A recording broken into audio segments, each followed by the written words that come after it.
Ladies and gentlemen, please take your seats.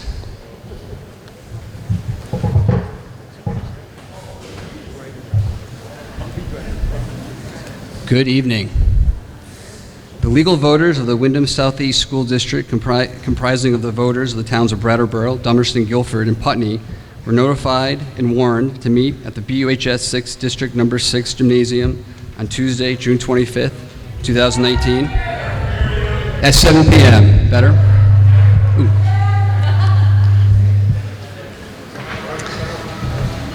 To conduct the business included in the warning. I now declare the Wyndham Southeast School District first annual meeting convened at 8 p.m. If you'd all rise for the Pledge of Allegiance.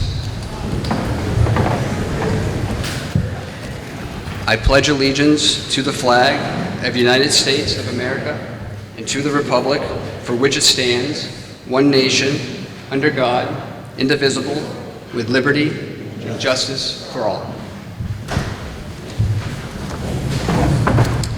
The purpose of this meeting this evening is to vote on Articles 1, 2, 3, and 4, and to conduct any other business that may legally come before the meeting this evening. A copy of the warning articles are available on the back in the packet, I believe on page 8. And as we refer to various pages this evening in the booklet, we will be referring to the pages on the very bottom of the booklet. You'll see pages on, I think, on the top right-hand corner on some of the various exhibits. So we're looking at the bottom numbers. The town clerks of your respective towns and their assistants will serve as ballot tellers and vote counters. Captain Mark Anderson of the Wyndham County Sheriff's Department will serve as our Sergeant at Arms. I'm Steve Brown, I'm your moderator. I'd like to now introduce Lyle Holliday to make introductions to the board and other officials here this evening.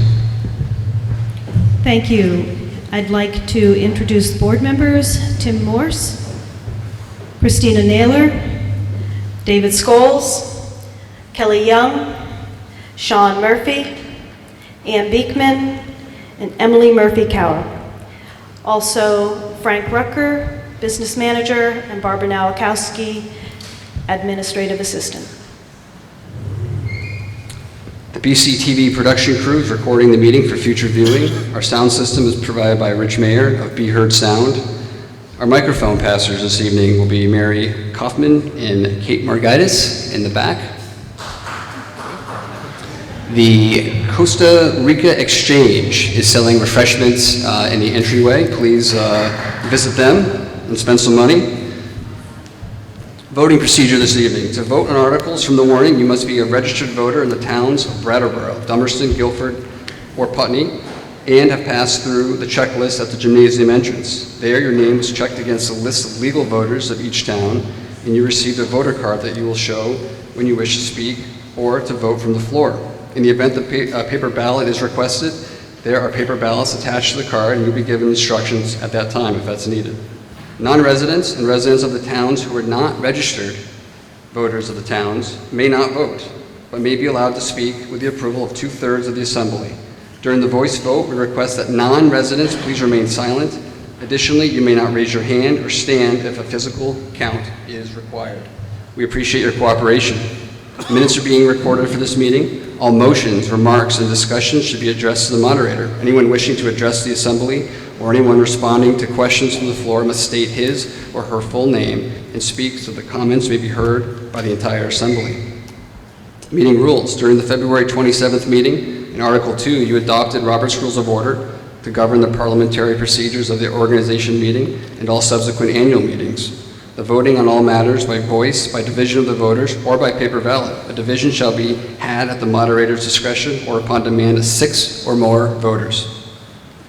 All those desiring to vote must have a voter card that you hold up.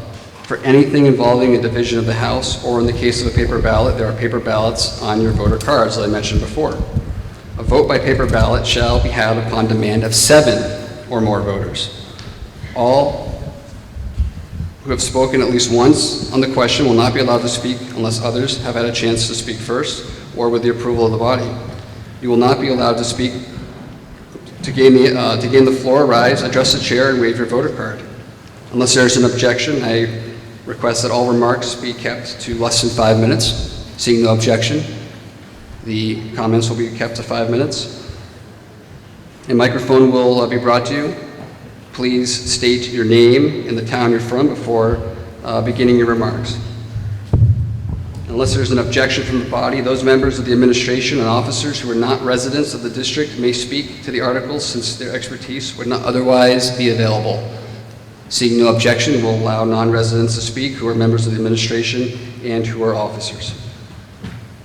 Let's begin. We move to Article 1 to act on officers' reports. Is there a motion? I move that the reports of the officers be accepted as printed. Is there a second on the motion? Second. Motion's been seconded.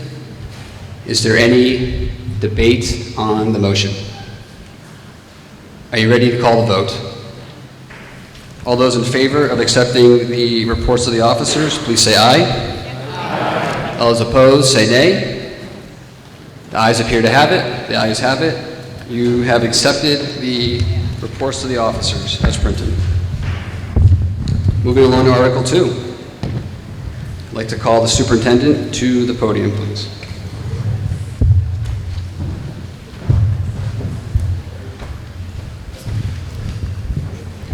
Article 2, to elect a moderator, clerk, and treasurer of the Wyndham Southeast School District. Is there a motion? Yes, there is a motion. Article 2. I move that Steve Brown be nominated to serve as moderator of the Wyndham Southeast School District, that Barbara Nowakowski be nominated to serve as the clerk of the district, and that Frank Rucker be nominated to serve as the treasurer of the district. Is there a second?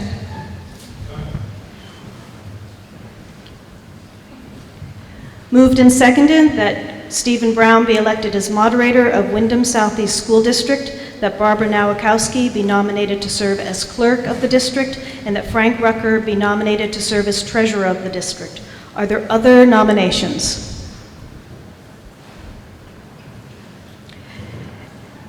I'd like to call for a vote.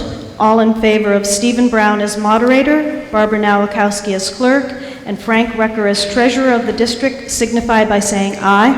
Aye. Those opposed, nay. The ayes have it. You've elected Stephen Brown as moderator, Barbara Nowakowski as clerk, and Frank Rucker as treasurer of the district. I'll now turn the meeting over to the moderator.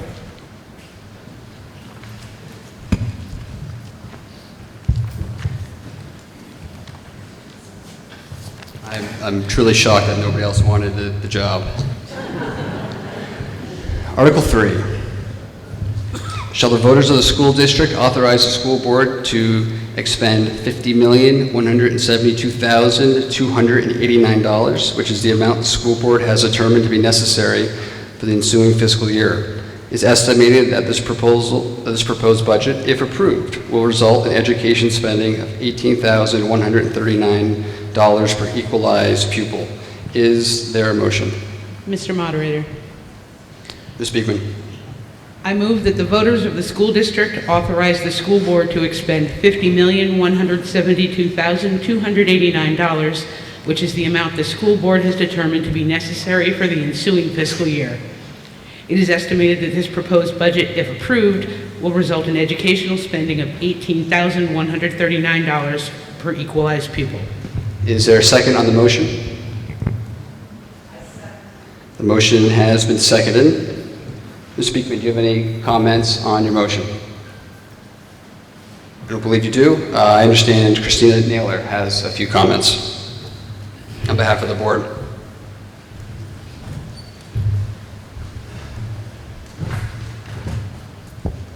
Hello. If you can turn to page 1, we'll start at the beginning. We won't go through every page, I promise. I just want to spend 1 minute explaining what this budget encompasses and what our governance structure is that we are voting for the budget. There were 5 districts. At this moment, there are 5 independent districts: Putney, Dummerston, Brattleboro, Guilford, and the Brattleboro Union High School District, that are all separate districts until June 30th, midnight. On June 1st, will be merged into one district, the Wyndham Southeast School District. This is the budget that we're voting on tonight. There continues to be another governance structure that is operating with this district. If you look on that map, there's this little corner here. That's Vernon. It is not part of our Wyndham Southeast School District. That's maintaining its own governance structure and continuing on with its own budget. But this whole group of communities together form the Wyndham Southeast Supervisory Union, which is the governance entity that provides our superintendent's office, our fiscal offices, our special education offices. That will continue to exist until the state board changes their mind or moves Vernon some other place. But for the coming year, that structure still exists, and the expenses for that portion of our children's education is provided through the WSESU budget, and it is embedded in all the budgets of the district that you see here. Because this was our first budget that we're putting together, it is the combination, it is the smushing together of the 5 district budgets from the previous districts. All 5 of the budgets that have been put together have gone through the usual scrutiny that the school board budgets go through with the board members, and 4 of those budgets have been voted on by the public. So this is a great opportunity for us in the WSESD to have that background, have that scrutiny from the previous districts who have gone back and forth to Frank and said, can we take $1,000 out of this? Can we put $1,000 under that line item? Every line item has been scrutinized by the existing districts. So for this first year, this budget is it all put together, and it has gone through the normal process. If you turn to page 13,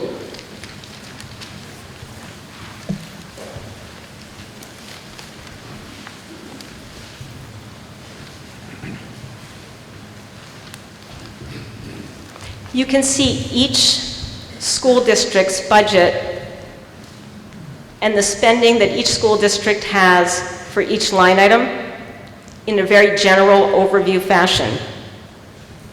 This has all been put together to come out with our full budget. The budget is fascinating to school board members, but tax rates are always interesting to everybody in the room. So I'm going to attempt to explain. If you turn to the next page, page 14,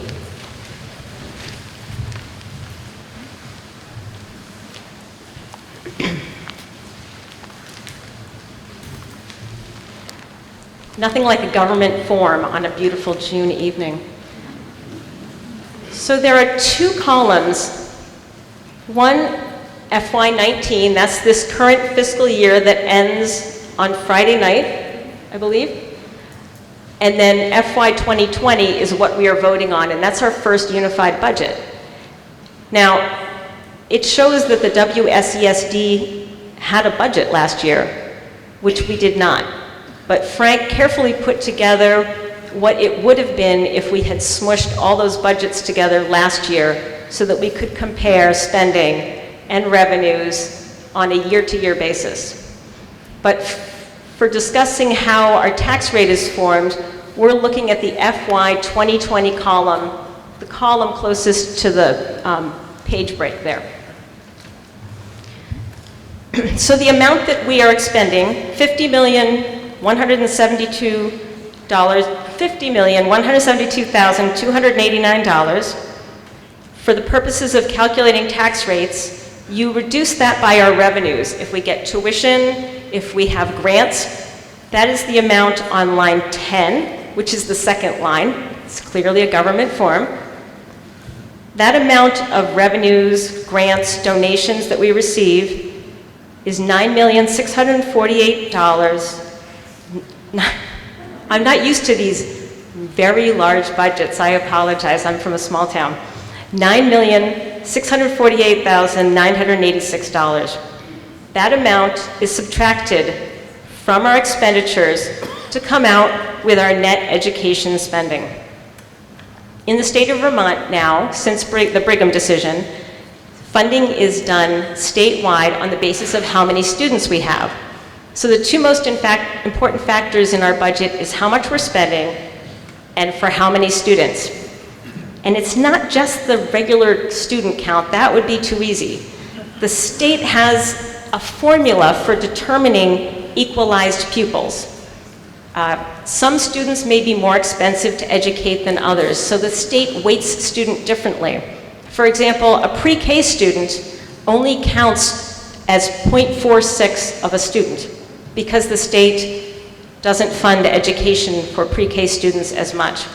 A student learning English may cost slightly more than the average student. So the number of equalized pupils is related to how many students are in the WSESD, but it's not like you can count all the bodies and call that equalized pupils. So using that $40,523,303 of education spending, you divide that by the number of students, 2,234, the number of equalized pupils. And that's where we get our $18,139 per equalized pupil spending. The next line, line 25, which is about the the sixth line down, that's a line that all school board members are very nervous about because that's the spending, the excess spending threshold. If we go over that, every dollar we spend counts as $2 on our tax bill. We are happy to report that our education spending per equalized pupil is below that threshold, so we can continue on, we can pass go and calculate our taxes. Using $18,139 per pupil, the state has another number. It's up in the left hand, it's up in the, over the 2019 for some random reason, and it's $10,648. And that number is determined by the legislature every year on the basis of what's in the ed fund and how they want the tax rates to come out next year. And they argue about it all session, and somewhere about the last day before they recess, they come out with this number. In general, if you're warning your budget in March and April and voting on it, that number is not solid because the legislature is still in session and they're still working on that number. But now that number is firm. By voting at the end of June, we actually have a solid number. And so we simply take that, it's called the yield, 10,648, and we divide that into 18,139, our equalized pupil spending, and see how much, what our percentage is over the threshold. And we are 170% of the threshold, 0.355. If you just move that decimal point over 2 places, you get our basic tax rate of $1.704. But wait, there's more. Because it's a statewide funding formula, we pay on the basis of the value of our homes. So for example, right now in Burlington, houses are selling for about 30% more than the city of Burlington is assessing them for. Whereas in Dummerston, I think our houses are selling like 97% of the assessment.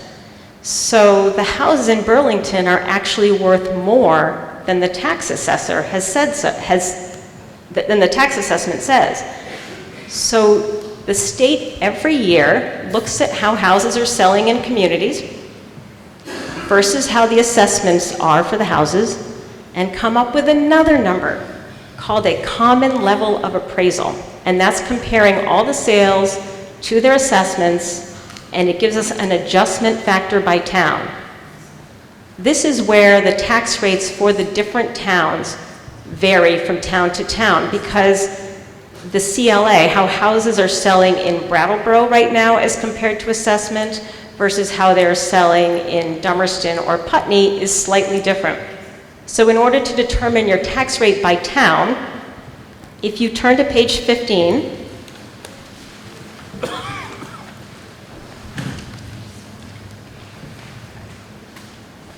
we have listed here the CLA rates, and you can see that they change a little bit year to year. If you look down right above the line about midway through the page and look across, for example, if you're from Brattleboro Town in FY19, your CLA rate was 1.043, and this year it's 1.037. So they change over time. To find your tax rate in your town, you take that unified tax rate of 1.704 and divide it by the CLA factor. And in the middle of that CLA section, if you look across, you can see what your town's tax rate will be. And that's just the tax rate divided by your town's CLA rate. There are other adjustments which I cannot do for you all here, and that is income sensitivity, which plays into the tax rate as well. So for about $200,000 of house value to income up to $140,000 on your homestead, that will also change your tax rate. That is a very complex tax calculation that I'd be happy to help you with sometime outside of this meeting. But there's just too many of you here for me to do that for all of you. So if you make under $138,000, I believe, up to $200,000 of your homestead value and 2 acres is somewhat reduced in your tax rate. But this is the basis of the rate that we're starting with today.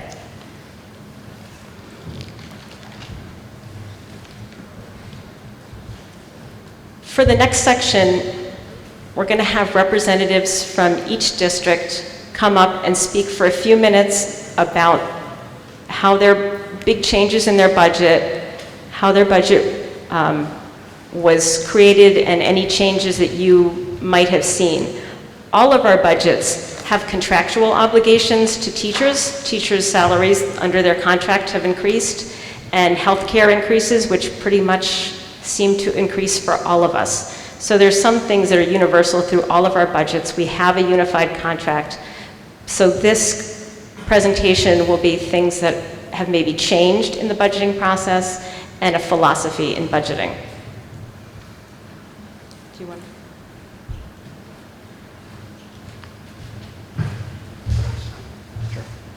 Thank you, Ms. Naylor. I understand Sean Murphy would like to make a couple remarks. It's up to you, sir. That's fine with me if you want to sit. Yeah, I think it'd be fine from here. Hello, push the button.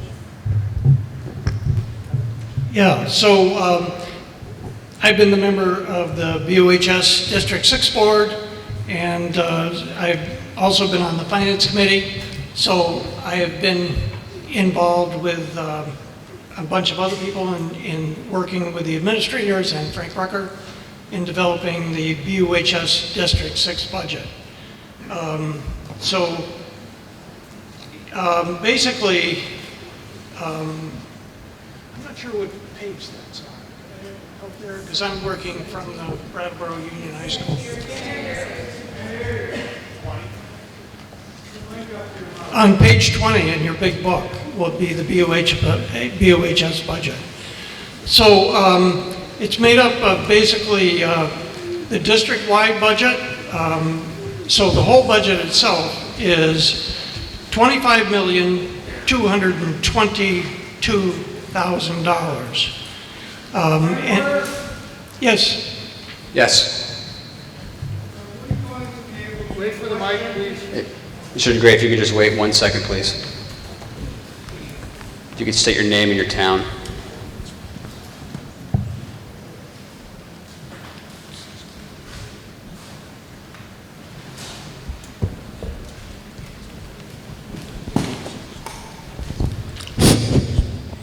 Richard DeGray, Brattleboro.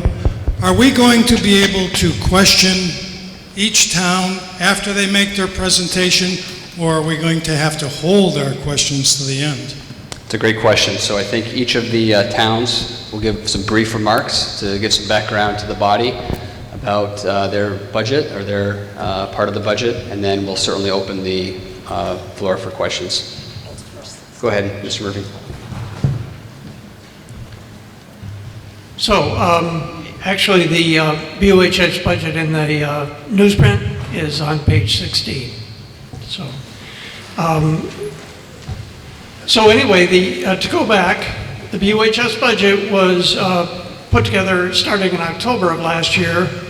All the administrators and Frank Rucker and the Finance Committee got together and worked hard on forming the budget, which amounts to $25,221,000, which is an increase of $630,000 over the previous year, which represents a 2.6 increase in the BOHS budget. So the BOHS budget is made up of different categories. The first category is district-wide, which is $11,019,670. And that was only up 0.1%, so there were no significant increases in that budget.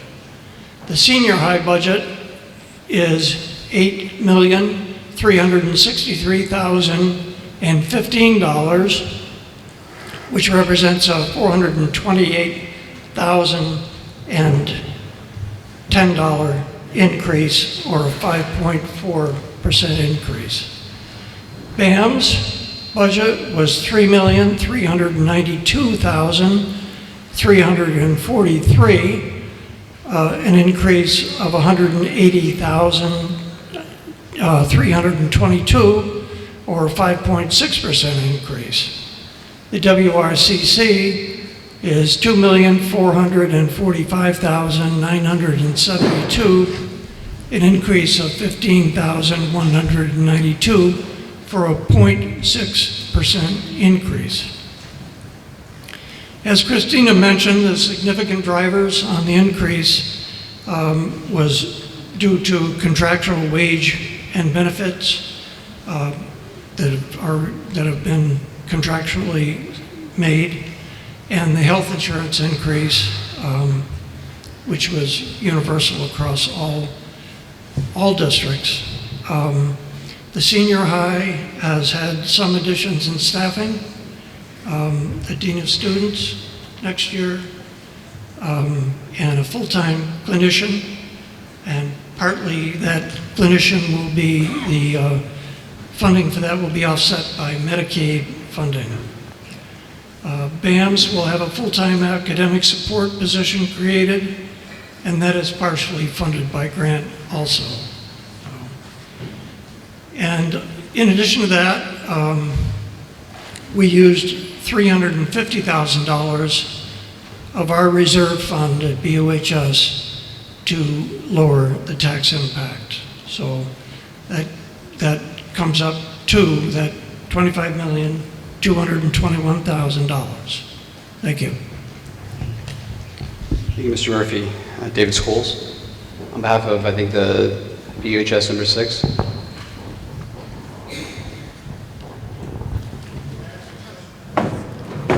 Mr. Pick the DeGray, whole thing up. do you have a point of order?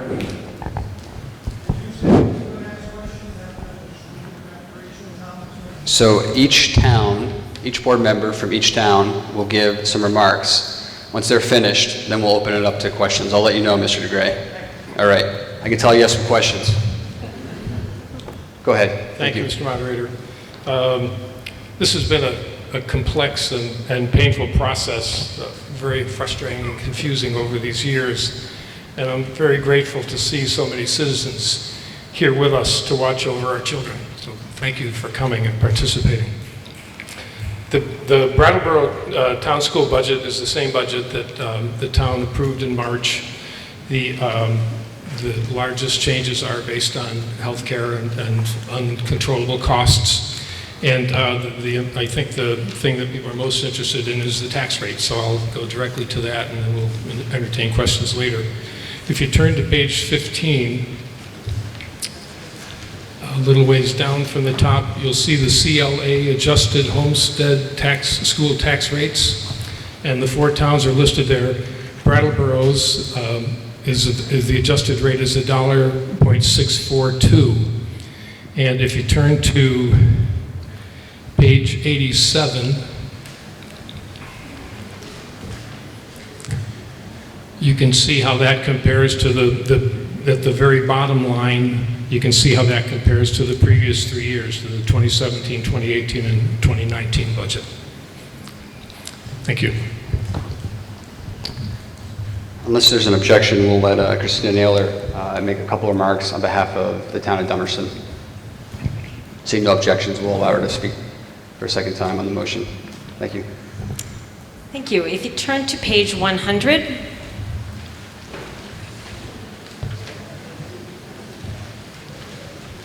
see, we're moving through this quickly.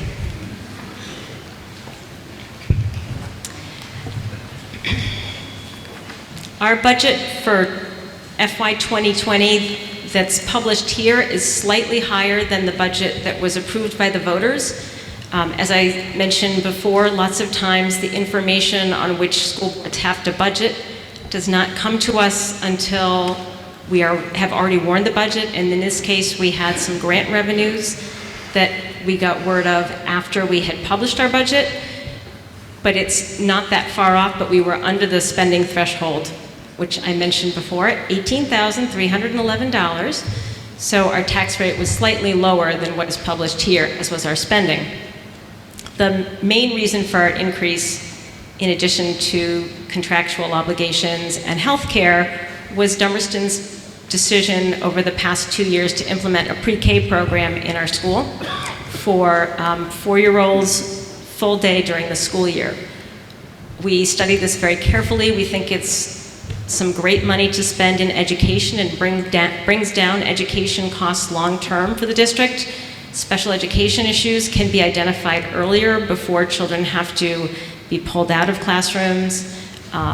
And a good foundation is a great way to start off education. The only problem with that is the state penalizes you for starting a pre-K because you don't get to count those students until the next year, because the equalized pupil number looks at historic numbers from the previous year and the year before that. So when you bring in more students, the first year you do that, you have to pay the teachers for those pre-K students. I think that's a wise choice on our part, but you don't get to count the students to bring down your tax rate. So we had an incremental expense for FY 2020 of $113,000, which was basically the cost of implementing pre-K. And we couldn't count those pre-K students at 0.46 to help bring down our tax rate. We had to make a few cuts to try to adjust for that, and we made a reduction in our guidance position from a full-time guidance to an 80% guidance position, as well as our instrumental music teacher from a 0.6 to a 0.5 in order to implement this program. So with those changes and then with the late-breaking grant information, our final per pupil spending was $18,311. Our tax rate was voted in at our local tax rate was $1.72. So very much level with previous tax rates and quite close in spending, considering we were doing the heavy lift for a small school of implementing pre-K.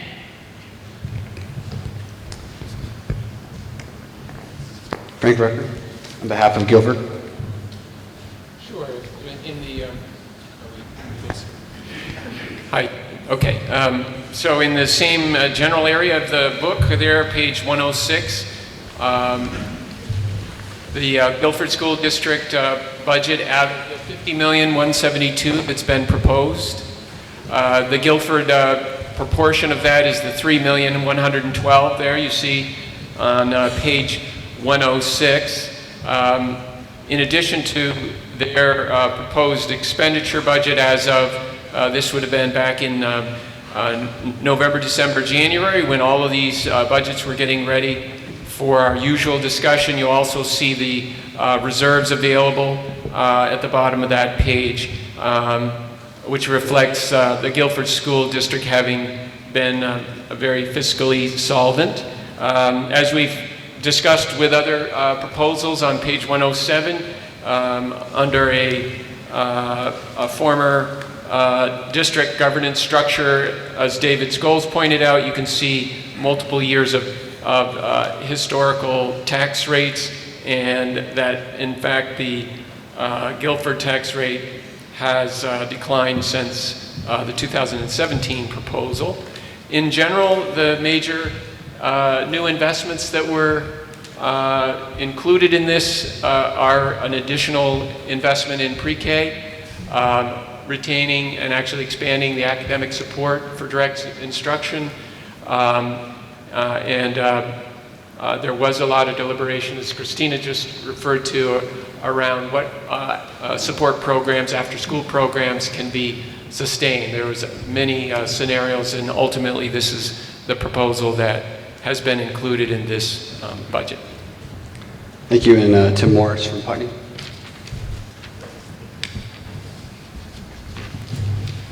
If you'll turn to page 120 for the Putney section. The Putney board worked with the principal of PCS and Frank Rucker to develop a budget to control costs with level funding and level service. As you'll see on page 120, the overall budget, which was passed by Putney voters in March, was $3.4 million, which was up 4.4% from the previous year, largely due to contractual wage increases and health insurance cost increases. And that left Putney with a per pupil spending of $17,752. The tax rate in Putney prior to merger would have been 1.686, but because of the difference in CLA between Putney and the surrounding communities, the new tax rate for Putney under the current budget is 1.709. I did want to note that since the budget was passed in Putney, there has been one change, which will increase our costs somewhat. The rising second grade class for next year went from 25 students to 28, and it was determined that it would be necessary to hire an additional second grade teacher for the fiscal year 2020 school year. So that would be an additional cost that's not reflected in this budget. Thank you, Mr. Morris. Just a reminder, we're on Article 3, and for those of you who joined us, the motion currently on the floor is that the voters of the school district authorize the school board to expend $50,172,289, which is the amount the school board has determined to be necessary for the ensuing fiscal year. It is estimated that this proposed budget, if approved, will result in education spending of $18,139 per equalized pupil. Is there any further debate on the motion? Mr. DeGray. Thank you for your patience. Sometimes that's hard for me. I'm in a little bit of a quandary here, Mr. Moderator, so I'm going to help you, ask you to help me through this, because I want to make a motion, but there's several questions that I want to query the board on. And if I just ask my questions and sit down, I feel I'll lose my opportunity to make a motion. And if I make my motion first, everybody will want to talk about the motion and not the questions that I have. So may I ask a couple of questions and then make my motion? Sure, unless there's an objection from the body, we'll allow you to ask a couple of questions and make a motion once you get those answers. Okay, thank you. Mr. Murphy, when you were talking about the BUHS district budget, you had a vote here 2 weeks ago. Unfortunately, I was unable to attend, about new AstroTurf playing surfaces. And my question is are you going to use all capital funds, which I believe when I looked in the booklet here, you have $1.7 million in capital money. If you're not, and you're going to have debt service, I don't believe that the debt service is in the budget because the meeting was after the unified board approved the budget that's before us. So if you could at least help me with that portion of how the new carpet is going to be funded. Mr. Morris, you've been queried if you so choose.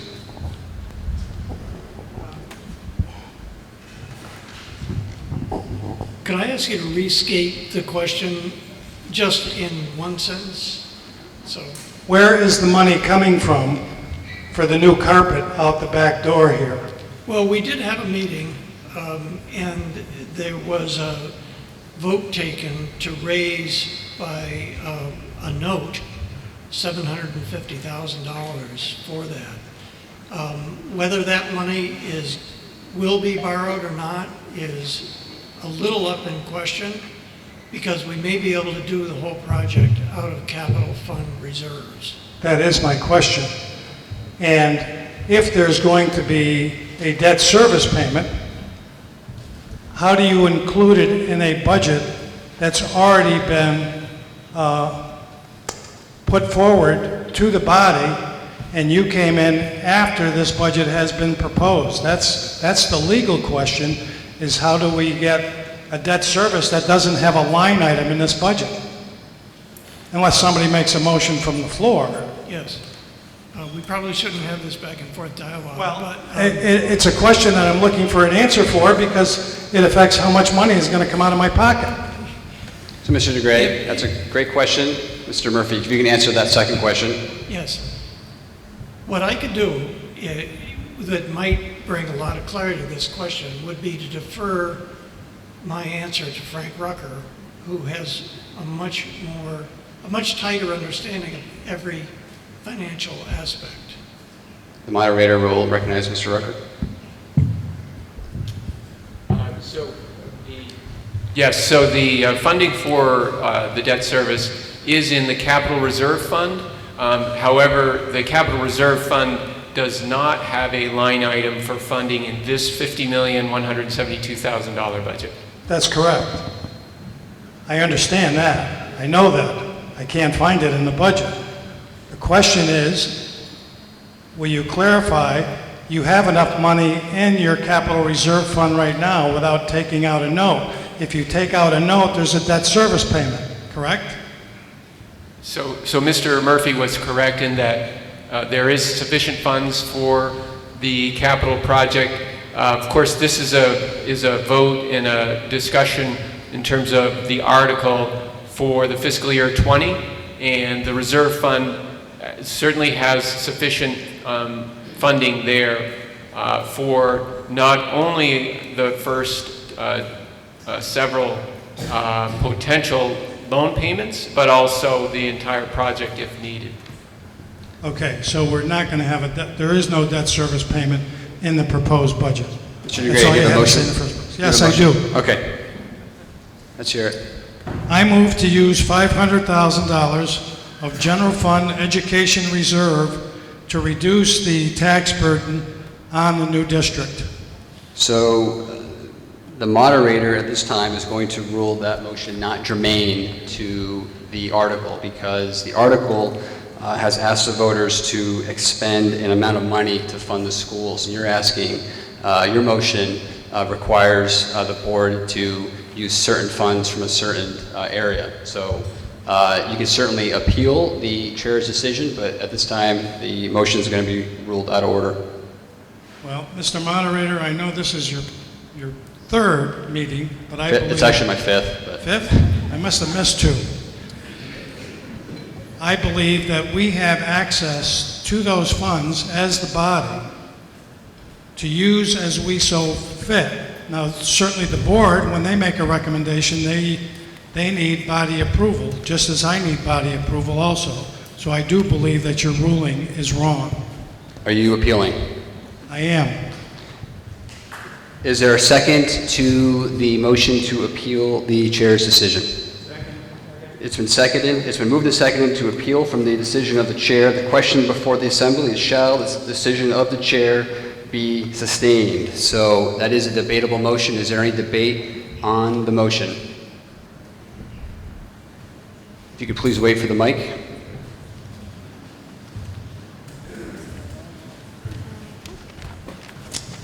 Good evening, Mr. Moderator. Franz Reichsman from Brattleboro. I'm a little unclear on the chair's ruling and what effect it might have on the bigger picture here. Now, what I think I heard you say is that the motion is not to be considered, Mr. DeGray's original motion was not to be considered because he advocated taking money from a certain area of the budget. That's right.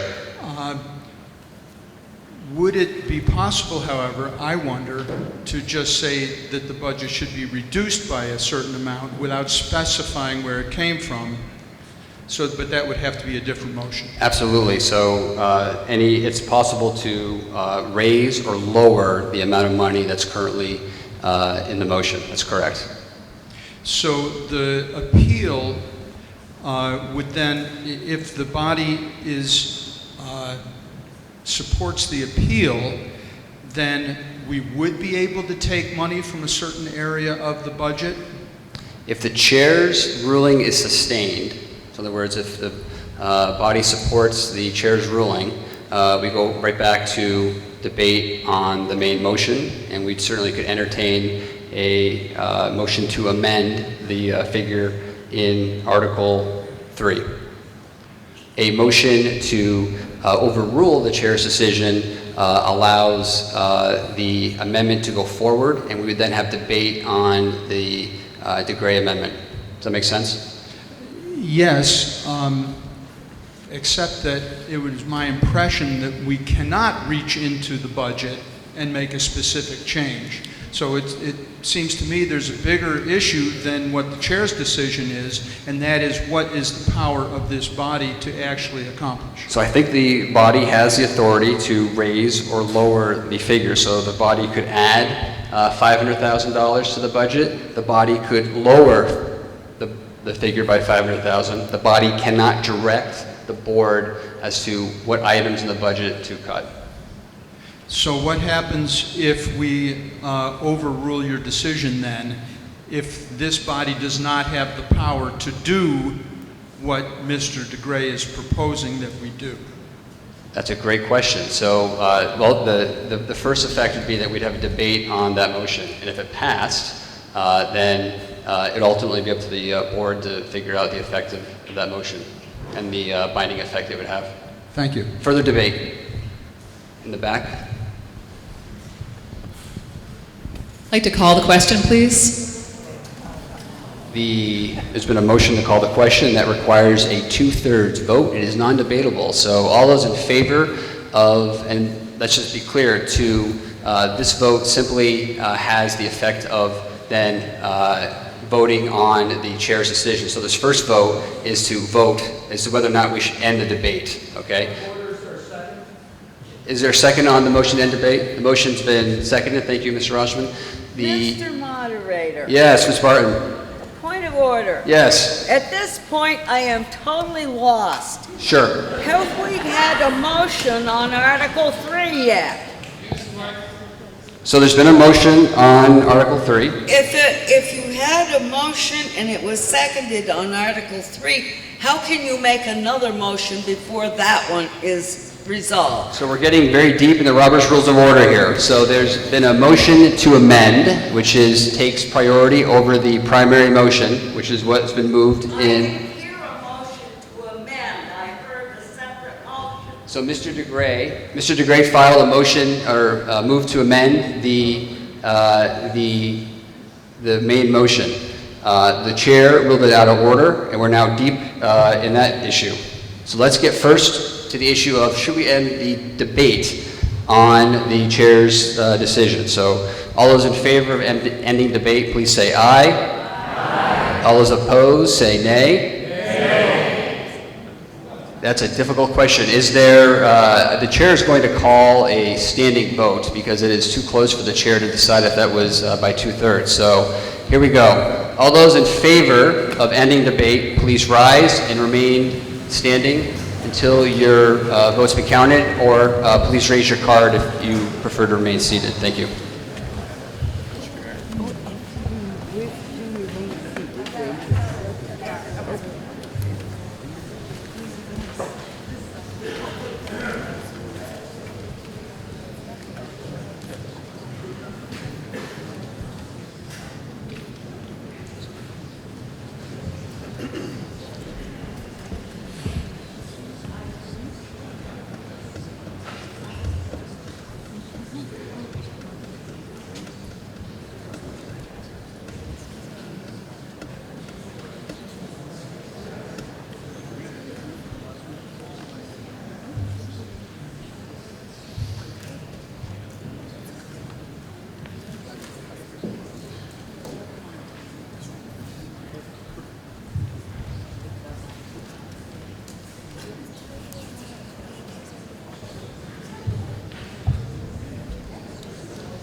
Okay, you may be seated. Thank you. And in case you forgot what this vote is for, this is to end the debate about the whether or not the chair's decision should be sustained. So all those opposed to ending debate, please rise, or if you prefer to remain seated, please hold up your voter card. Thank you. Please remain standing or keep your card up in the air. Thank you.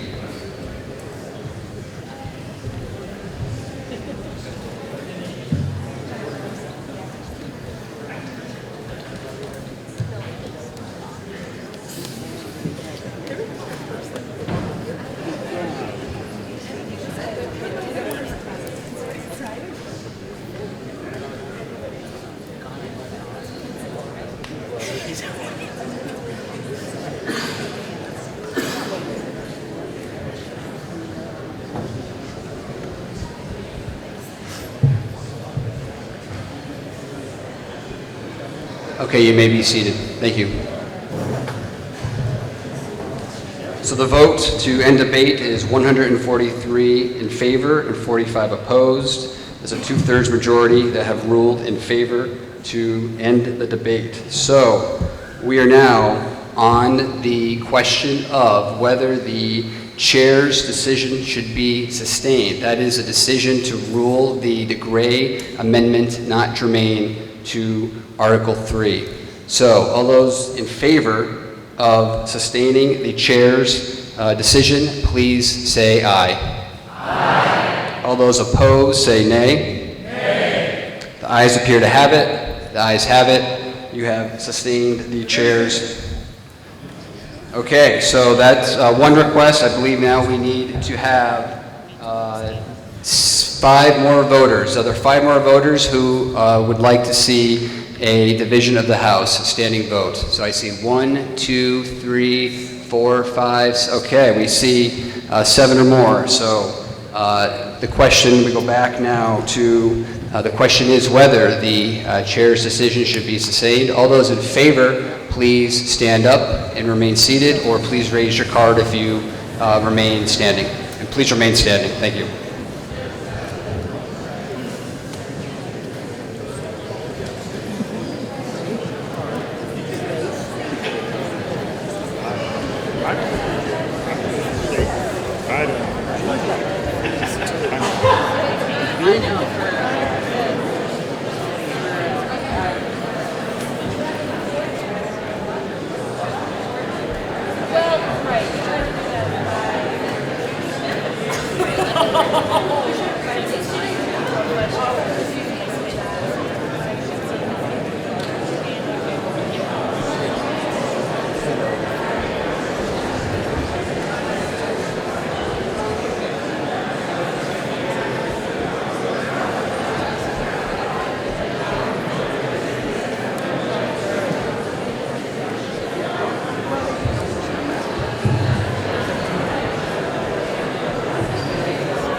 Okay, you may be seated.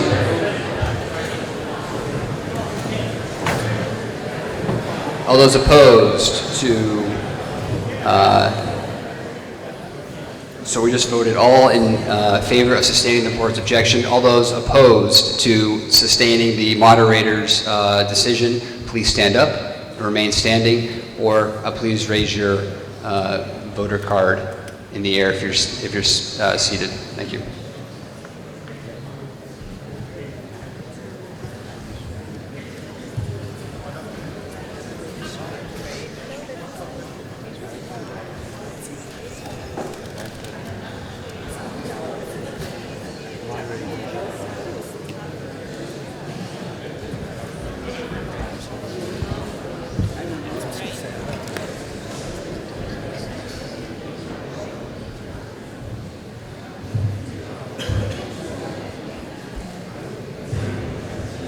Thank you. May sit down.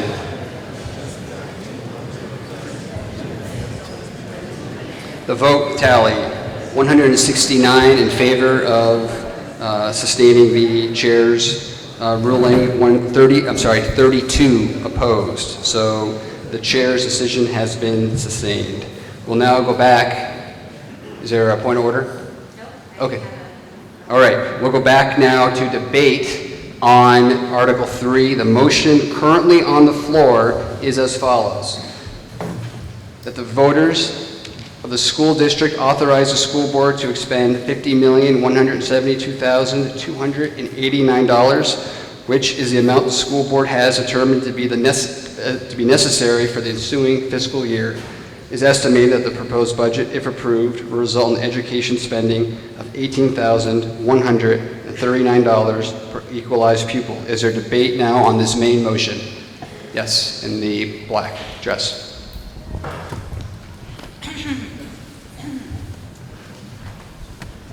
I move that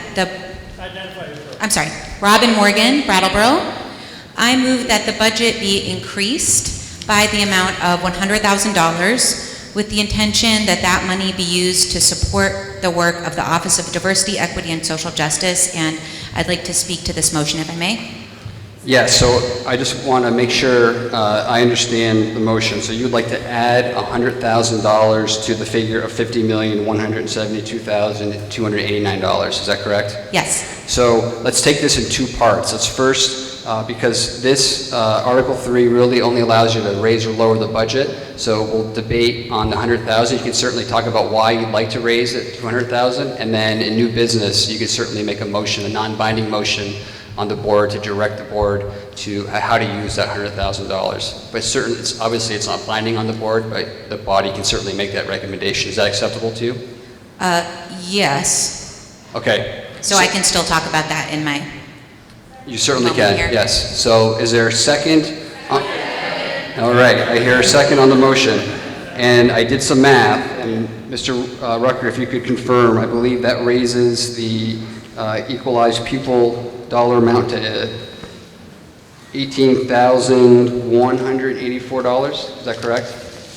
That's right. Okay, so let's just review the Morgan Amendment. It's been moved to amend Article 3, and the motion would read as follows: that the voters of the school district authorize the school board to expend $50,272,289, which is the amount the school board has determined to be necessary for the ensuing fiscal year. It's estimated that this proposed budget, if approved, will result in education spending of $18,184 per equalized pupil. Ms. Morgan, on the motion, or on the amendment. thank you.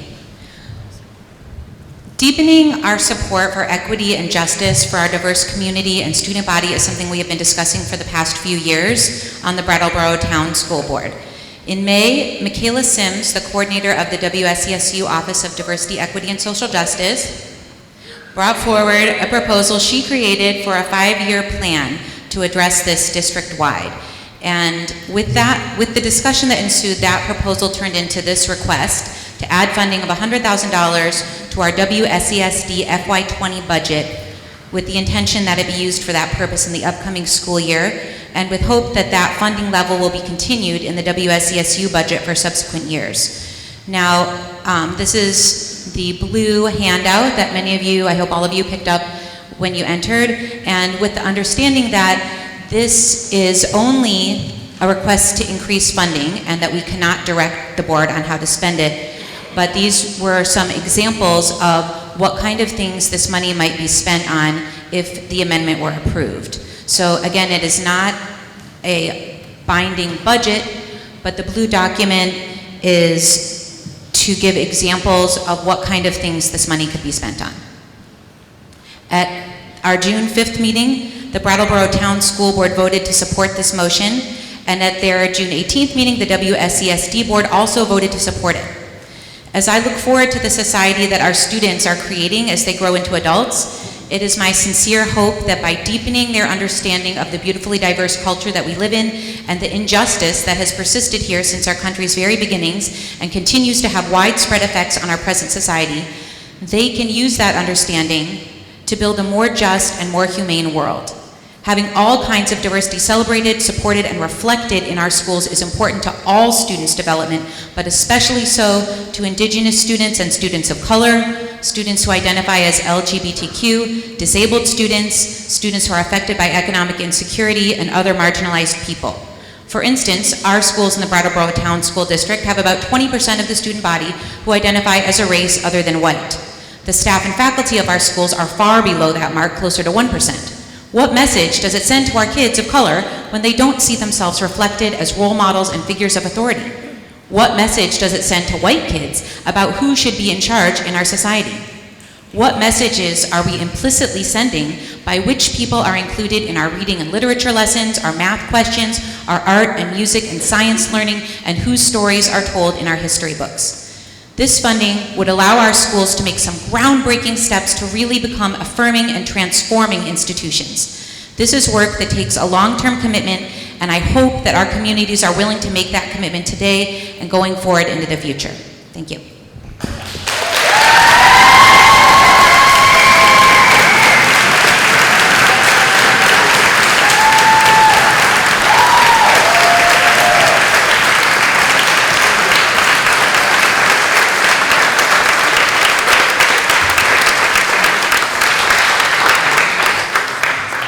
Is there further debate on the Morgan Amendment, which is to add $100,000 to the budget in the back right there? Hello all, I'm Ingrid Crisco from Brattleboro. Perhaps my information is incorrect, but is it my understanding there is also grant money that is coming to the district to support the likewise activities? The administration's being queried?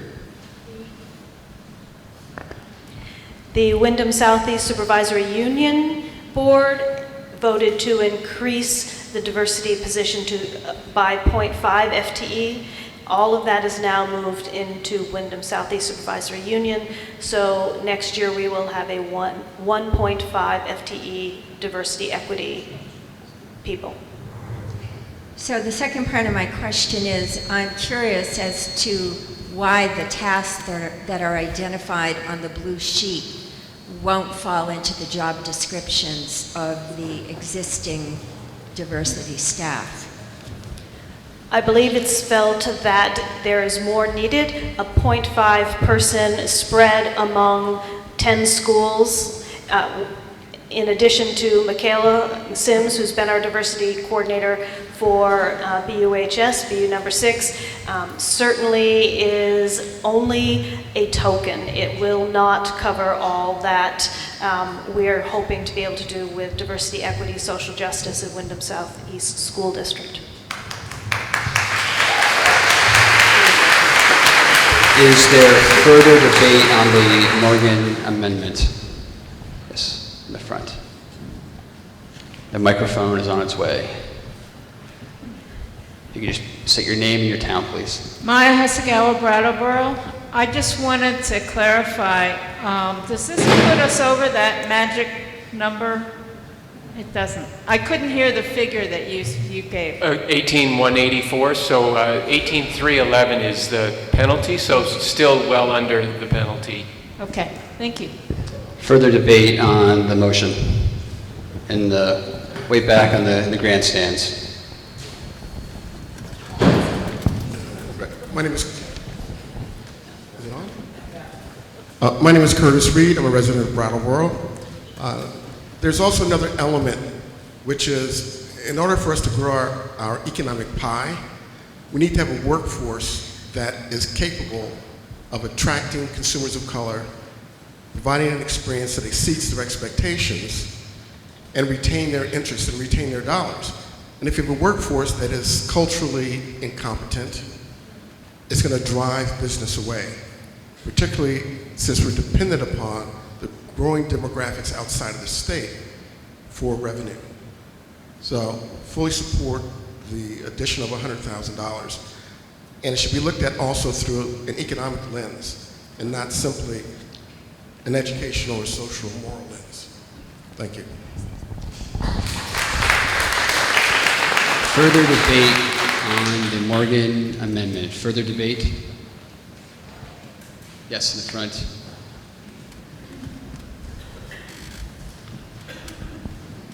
Thank you for waiting for the mic. Okay. Yes. Mary Casey from Brattleboro. Hold it a little closer if you could. From Brattleboro? Yes. But other people put it close to their mouth. Just don't lick it. This came out, as you're all aware, this came out of the regular budget. I think you usually start September or October. Could somebody just do, I didn't see it in your handout, I don't think 100,000 is going to do much as far as your numbers in the math. I didn't see it in your handout. Could you just go through, we have our magic number taken care of. Could you just go through what that means for the increase, well, through him unless Robin wants to do it, and the tax rate, what that means for the tax rate changes. So I think you typically do, what, budgets in October? Is that when you usually start, and we usually get those numbers? So given that, if you could just come up with that, thank you. Mr. Rucker, do you want to take that question, if you so choose? Sure. So as Christina did an excellent job explaining page 14 and the derivation, so we're 2,234 students as a merged school district. $100,000 divided by 2,234. No, okay, it's $45. And when you bring that into the document that Christina explained, right now at the bottom of that page 14, you see $1.704. This would bring that up to $1.708. Another way to put that in a context that translates into maybe a school property tax bill. $1,704 right now is the current $50,172,000 proposal. On a $100,000 house, that would be $1,704. This proposal would make that $1,708 on an annual basis. Further debate on the Morgan Amendment. I'll just remind the body that the current amendment is to add $100,000 to the overall figure. So we'd read that the voters of the school district authorize the school board to expend $50,272,289, which is the amount the school board has determined to be necessary for the ensuing fiscal year. It is estimated that this proposed budget, if approved, would result in education spending of $18,184 per equalized pupil. Ms. Normando. Jody Normando from Dummerston. Jody Normando. I'm usually very loud. Jody Normando from Dummerston. There you I go. knew I was going to blow that away. It's very uncomfortable for me to be sitting here tonight having to say what I feel I need to say. And I think you have to be crazy to maybe come out against this proposal. Some folks would say I am crazy, but if they know me really well, they know that I am all for diversity, racial equality, equality period, whatever. The sheet that we got a week ago at the board meeting, I was really upset with the way that it described things. This blue sheet, I don't know who did the changes, but the blue sheet is written a lot better than that previous sheet was. What? Both by Michaela. Okay, then, and you know, it's written a lot better. I had issues with the first sheet because everything said people of color, teachers of color, blah, blah, blah, blah, blah, when diversity and equality is a lot more than black and white or of color. It is the LGBTQ, you know, it is all those, it's the Asians, it's everything for diversity. My reasons for not being in favor of this amendment is that this came after the budget was presented, put together and presented by the board. One of the board members at the meeting last week spoke, and I agree thoroughly with him, that this should have come through the budget process where it gets really looked at. And so it didn't come through any budget process at all. It's coming through now just with the amendment. So it's a very last minute amendment, and it's a costly amendment, even though it doesn't look like it when you put it, you know, when Frank said that. $100,000 is a lot of money. I didn't like also some of the things that they were presenting to use it for. So I think people need to look at what they were using it for. They had dinners for people down there that I don't think pertained, and education is the most. I propose, you know, it says a fund, but I don't see where it's a fund. I think that a fund maybe can come through, I think as Ingrid said, you know, you can get it from a grant or you can start a fund. I would like to see that happen. So I would like to see, recommend that the people of this diversity group works with the school board on a budget proposal. I think it ought to be included. I think what Robin said was excellent as far as what we need. I don't think we can go back to the beginning of time and feel guilty for the beginning of time, but we have to deal with what we've got now. So for all of this, I would propose voting no on the amendment, and I would also propose that the Diversity Club work with the school board and come up with, you know, a really, what do you call it, when you fill something out, a proposal that would be really okay. Maybe it would be more money. You know, so that's just my take on this issue. I would like to see it be in the budgetary proposal. We'll make Ms. Kaufman go up the left side here.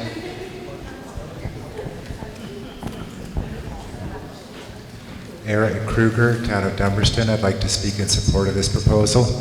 I would like to acknowledge the comments made by Jody to the chair in terms of the process of how this enters the budget.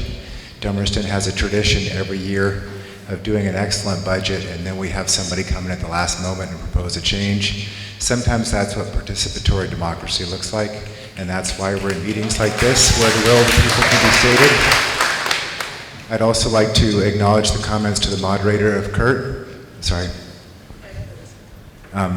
The comments about the impact of what Vermont looks like to folks visiting. I've had the good fortune to travel internationally and within this state, and there's a certain part of my heart that soars when I go to places that have diversity, where I see people of all different walks of life, all different colors and identities. It's a vibrant culture, and we are, in Vermont, are far from that. Let me just put it that way. And the educational system has many goals. It's to raise people who can work for the system, people who can read, but it's also world citizens. And as world citizens, people of our white, mostly white state of Vermont need to be prepared for wherever they travel when they flee our state, whether it's to New York City or LA or another country. The world is diverse, and as somebody spoke, we need mentors within our community who can raise that picture. I mean, everyone in high school had somebody that helped them get through high school. And whether it was because they shared a common interest or a common history or a common passion, I think bringing some of this training, making people more aware of what the world has to offer is very important for the town of Brattleboro. I encourage folks to support this.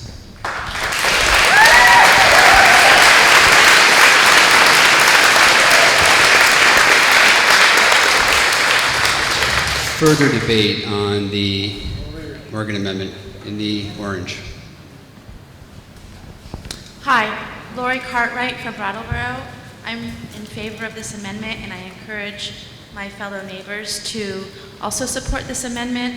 In response to the lady in blue who spoke before Eric, she was concerned that this was brought up last minute, and I wish I'd been more involved in this process earlier on, but the materials do indicate that this was attempted earlier, but it appeared that there was a legality that as this new emerging board is unfolding, things are being learned. We're all learning tonight, and thank you, all of you up there, by the way. I should have said that sooner. Thank you. I know this is tireless work and sometimes thankless work. We do appreciate it. Thank you all very much.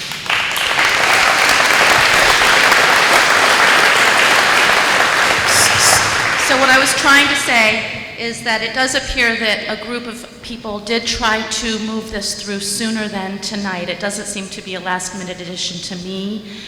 And $100,000 is a drop in the bucket if the superintendent of our district has said that 1.55 FTE is not enough to divide amongst the schools to get this clearly needed and important work done, then I don't think any of us are in a position to question that.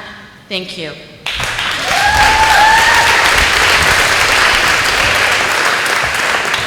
Further debate on the motion. Mike Sostak from Guilford. I also work at the high school. And one of the key reasons that I support this amendment is I think back in my life, and one of the most important things that happened throughout my life is I had a role model. I had somebody at various points in time who I felt could set an example for me and gave me some confidence in myself.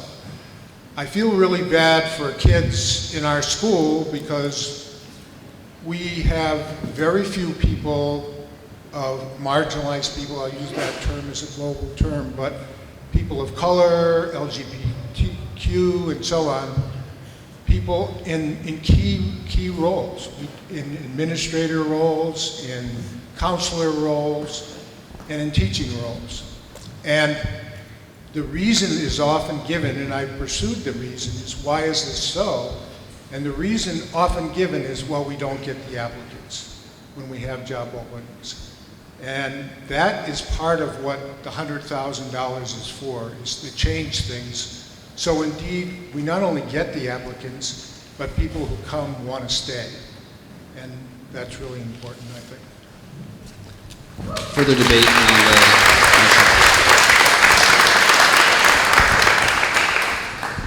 Hi, Fred Brunig, Brattleboro. I'm speaking for the amendment, but I have two things that I want to say.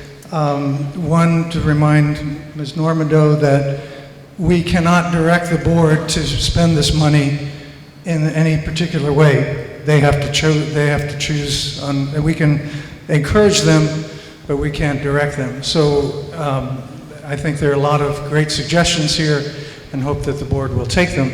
The only other thing is I would encourage the chair to ask people to not applaud after remarks that they may favor or disfavor. I think that'll move the meeting along if we can just have the debate without the applause. So. Sure, so we'll ask that people hold applause. Mr. Davis.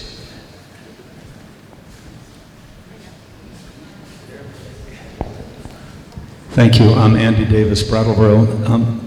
I take your point, Judy Normando. There was a process. Being on the Brattleboro Town School Board for a while, there was a call for members of the community to step forward to discuss what to do with some of the surplus funds that have accumulated in the Brattleboro Town School budget that are now in the form of a fund.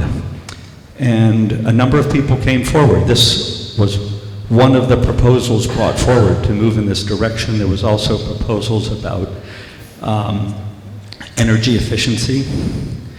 And essentially what got decided was that we should trust this new process of making a decision like this with the new school district, rather than a single town trying to corral some of its surplus funds in a particular direction.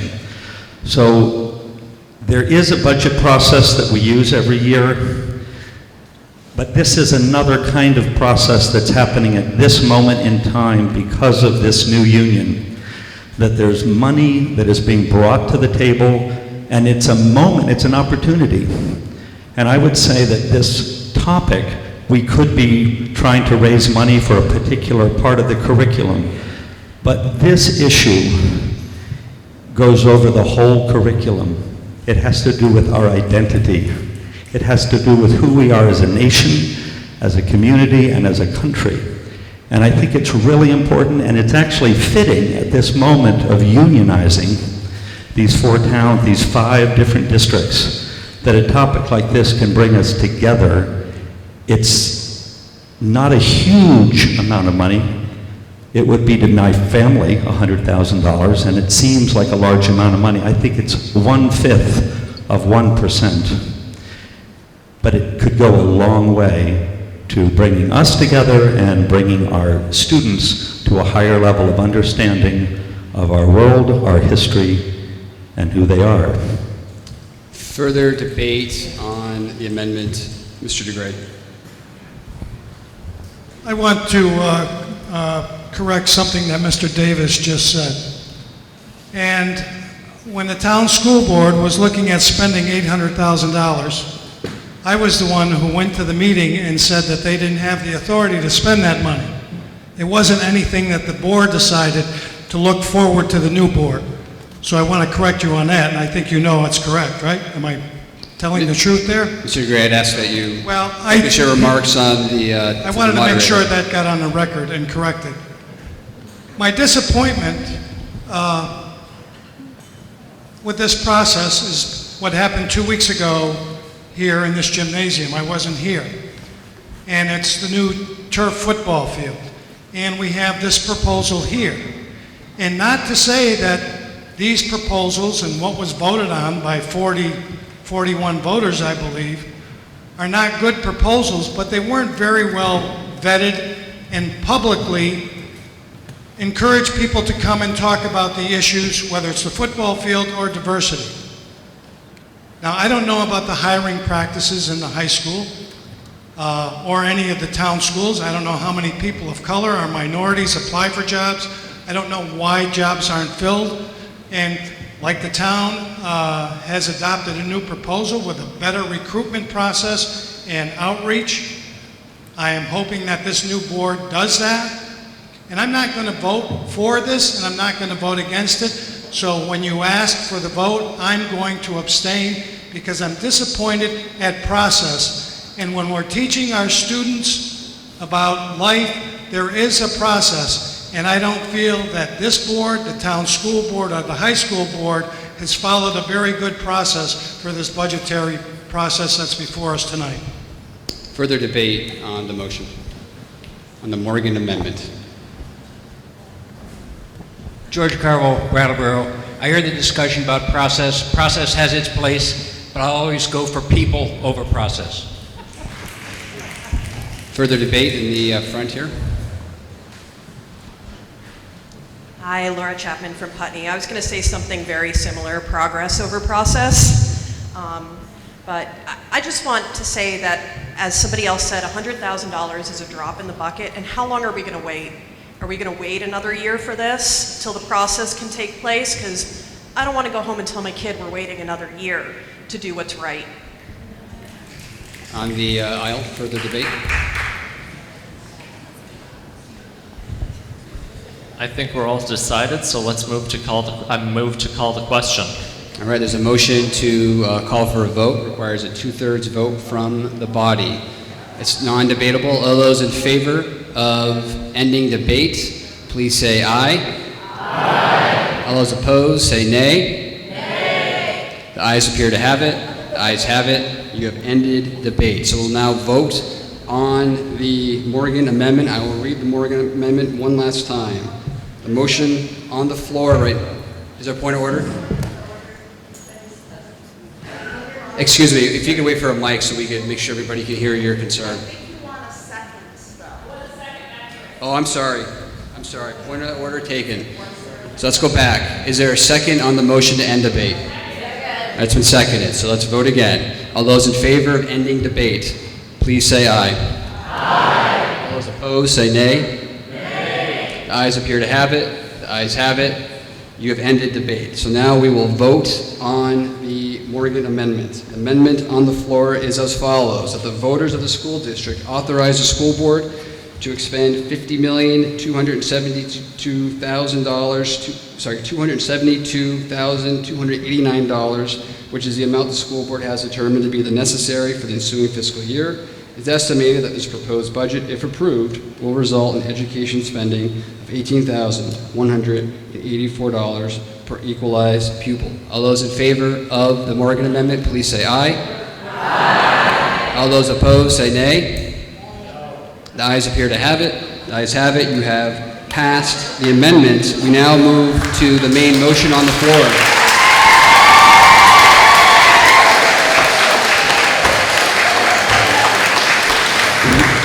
Just wait 1 second. So the main motion on the floor now is as follows.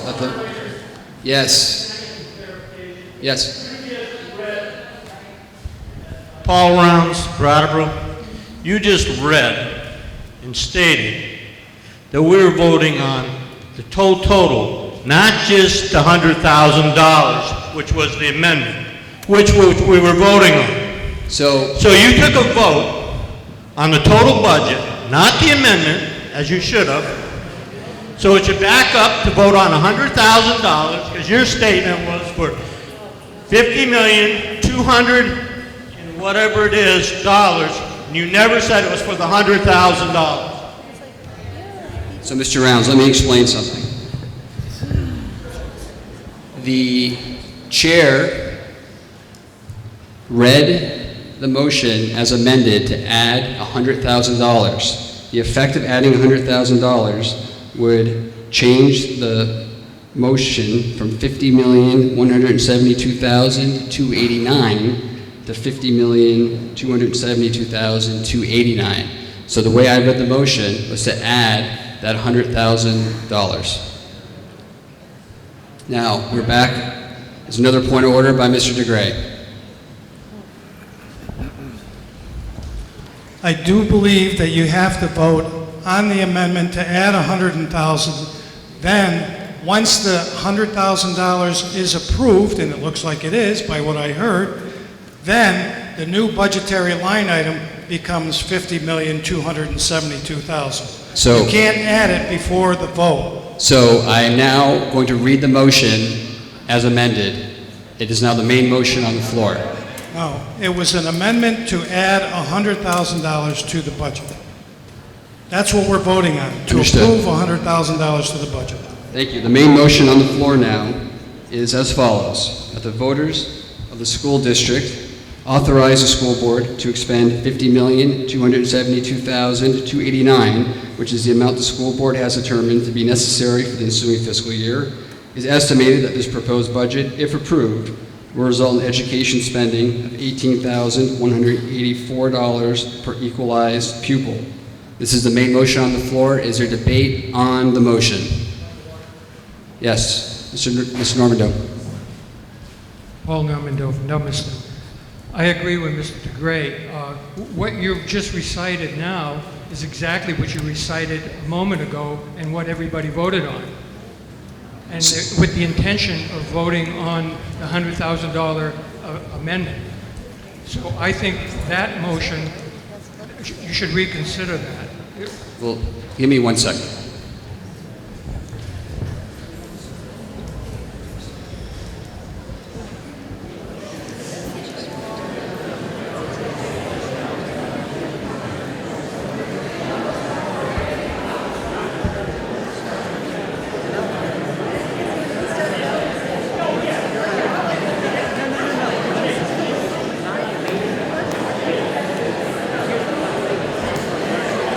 All right, I got everybody's attention.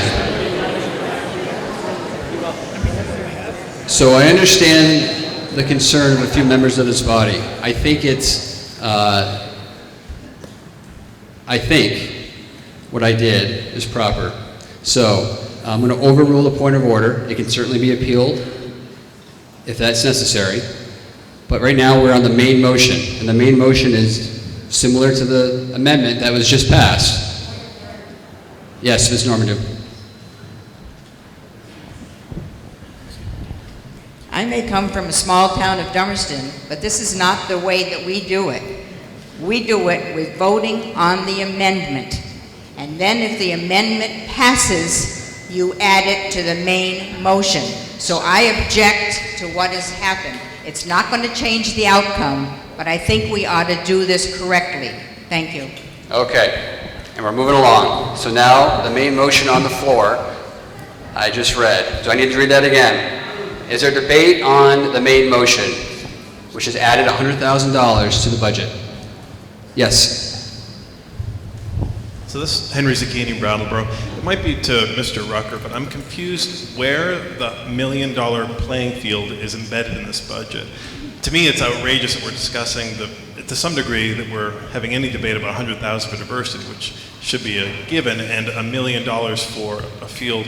Where is that noted? And I should note that $1 million is only this first round of it. Within 8 or 10 years, it'll be another $1 million probably to replace it. It's toxic waste dump right out here that we basically ceded to. So what is going on with that? Where is, I can't find it in this 100-page budget. Where is that listed? The $1 million turf field. Is it just embedded and we're supposed to vote for it with no debate?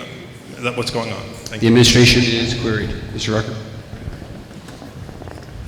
So this has been a topic of discussion for several years with the Brattleboro School Board and the Finance Committee. I've been part of the discussion for the last 3 years.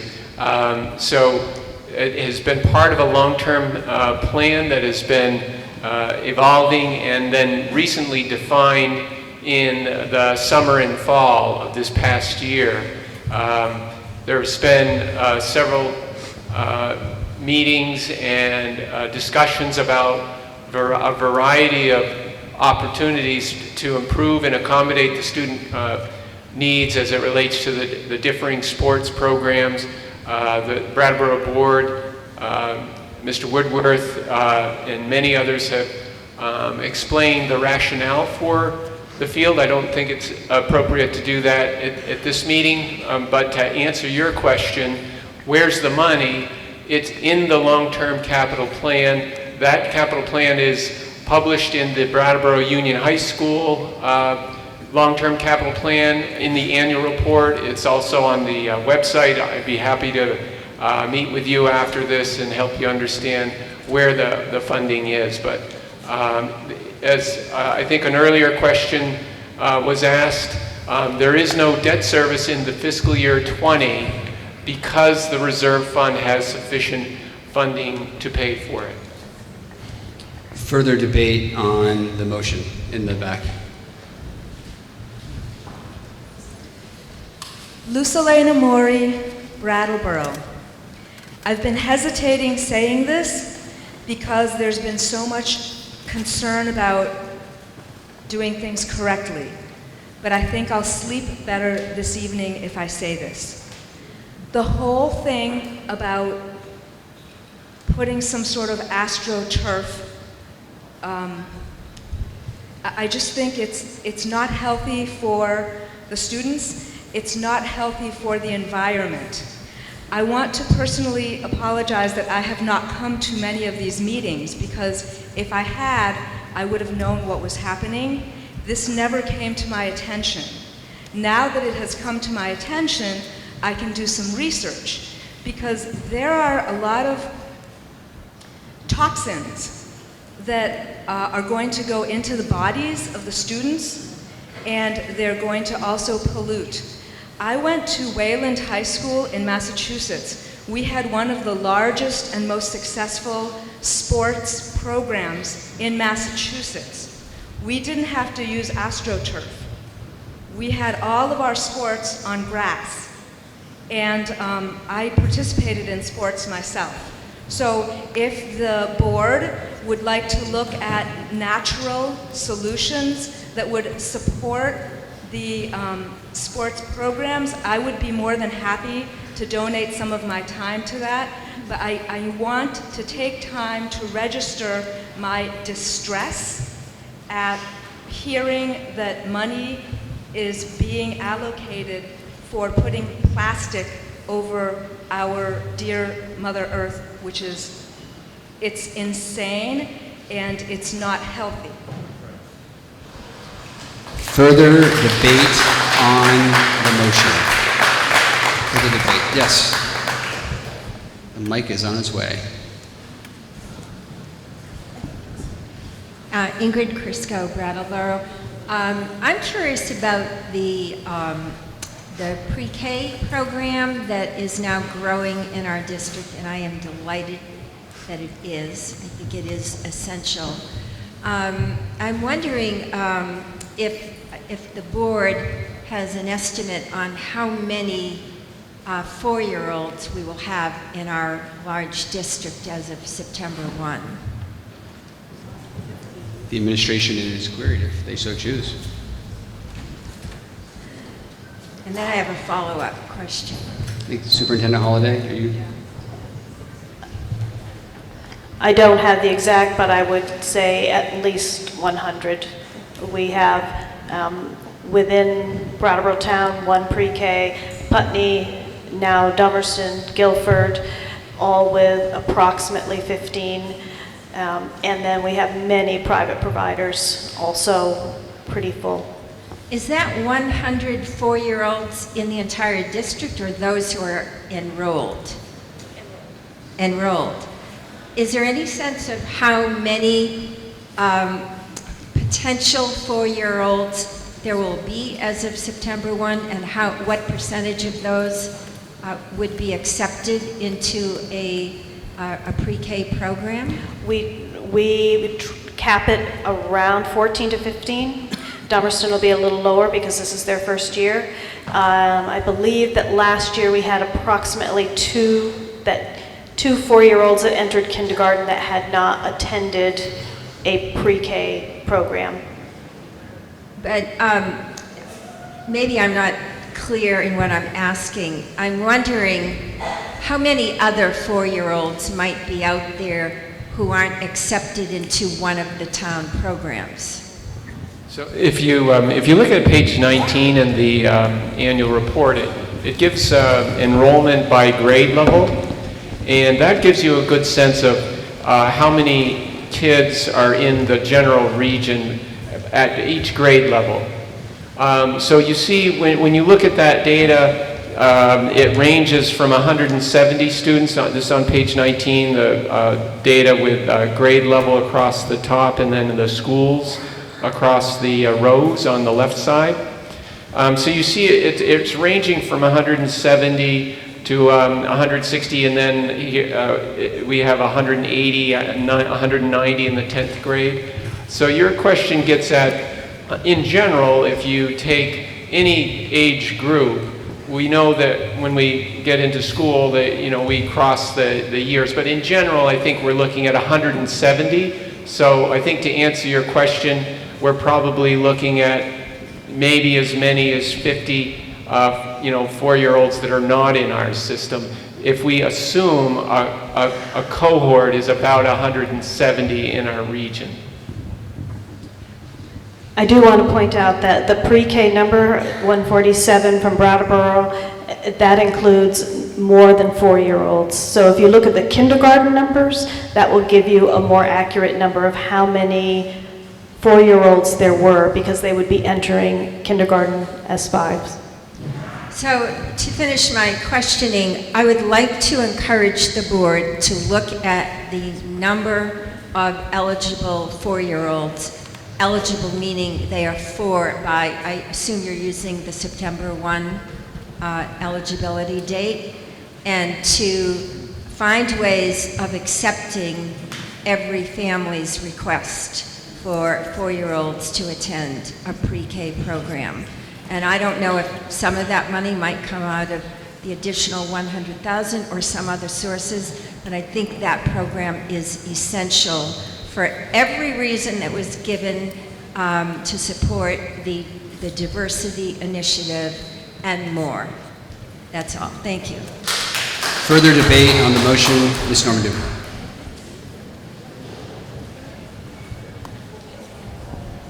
I mainly have a couple of questions about the AstroTurf, about the playing fields. I have heard that you're very shy of fields, and I'm just wondering if this board is committed, this board up here now is committed to going with that, or if they would be willing to do a lot more research in it, number one. Number two, for that amount of money, is there possibly some land, perhaps with the farm next door or whatever, that you could purchase for that amount of money and gain more fields that are natural grass? I am concerned because I have two granddaughters, one here who's playing on the fields and one will be here after a year to play on the fields. And I am concerned about the fields for the toxic aspect of them, as well as whether they get burned when they land on the fields, how it feels to a student to be on the fields. So I'm asking the board to consider these things. Thank you. The administration is queried.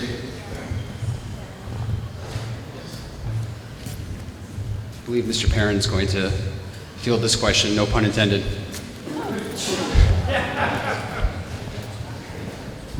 Thank you, Steve Perrin, Brattleboro Union High School principal. And I guess first I want to start by maybe a little history lesson. Back in 2002, when we were looking at the large-scale renovation we did on the high school, a turf field was part of that plan. It was part of the conceptual things we looked at. It didn't happen for a lot of reasons which don't matter now. In 2007, my predecessor, James Day, actually wrote a letter to the board outlining the reasons why we needed a turf field and why we needed to look at a synthetic surface. Those reasons haven't changed. In 2011, we did the grandstands. As part of doing the grandstands, we also removed the old grandstands. We did a press box. And so we also have the composite tracker on the outside. So at this point, that area is ready, so to speak, for a turf field. We've laid the necessary infrastructure underneath the field when we did the track, so that work's been done. So the field is, in that sense of the word, we've done a lot of the preparatory work. The biggest reason is that a field can sustain a few hundred hours of playing time. And the more impact and the more contact the sport has, the greater cost it has on the field. So as we examine fields and as we examine field usage, we look at our campus and we're shoehorned into a fairly small area. So what we've done in the past is through the very nice donation, we've enjoyed a very low-cost lease up on Vaybeck Field, Familary Field. That's big enough for one field. We looked a while ago, and it was on the market, we looked at the possibility of purchasing that tract of land and using it. When we looked at that and then looked at the cost it would take to make another playing field, we realized that really wasn't a cost-effective thing to do because we would have to do a lot of work. It's a heavy slope. There's a lot of issues there. We are still lucky that that land and those fields are still able for us to use, and we're grateful every year for that low-cost lease. At some point, we worry, and Frank and I talk about this a lot, we worry that that field will go up for sale and it will be sold. If that happens, we have a serious problem. We've added a lot of sports, and we haven't changed the footprint of our campus. We've added lacrosse in recent years. We've added a number of women's sports. And so as we continue to add sports and increase the opportunities for our students, field space becomes more and more difficult. Next year, we're going to be adding lacrosse at middle school. We're going to be adding ultimate frisbee as a varsity sport. We're adding our ultimate sports programs increasing. At the last meeting, we had a middle school coach here talk about how they were driving around at Drummer Field, up here at the practice field, looking for a place for their team to practice.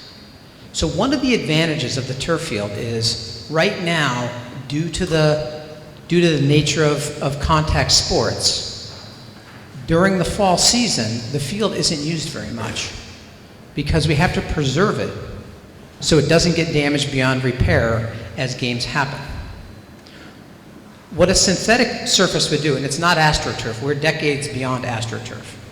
What a synthetic surface would do for us is it would allow us to use the fields not just in terms of space, but in terms of time. So we could run multiple practices within a day. So rather than having the field stand empty Monday through Thursday, we could run a practice at 3:45, we could run a practice after that, and we could run a third practice. So if you think about the field use, not just in terms of real estate, but in terms of time, it allows us to use our fields much more effectively. It also gives us the opportunity with those fields, with a soccer field, with a field hockey field, that we can use those fields for all of our varsity sports. So right now, the field as it stands isn't really usable as a soccer field. I could go into about the crown, and I could go about the offset of the goals and all that stuff, but rest assured, right now, the current Nottowich field really isn't usable as a soccer field, as a soccer pitch. That would change. We'd be able to have all of our male and female sports on it. We'd be able to have spring sports, fall sports on that field. It would help create that as a centerpiece for our school and for our community. Another nice thing about it, in the spring, we often wait. Sometimes, we wait for weeks after other schools have started practice outside.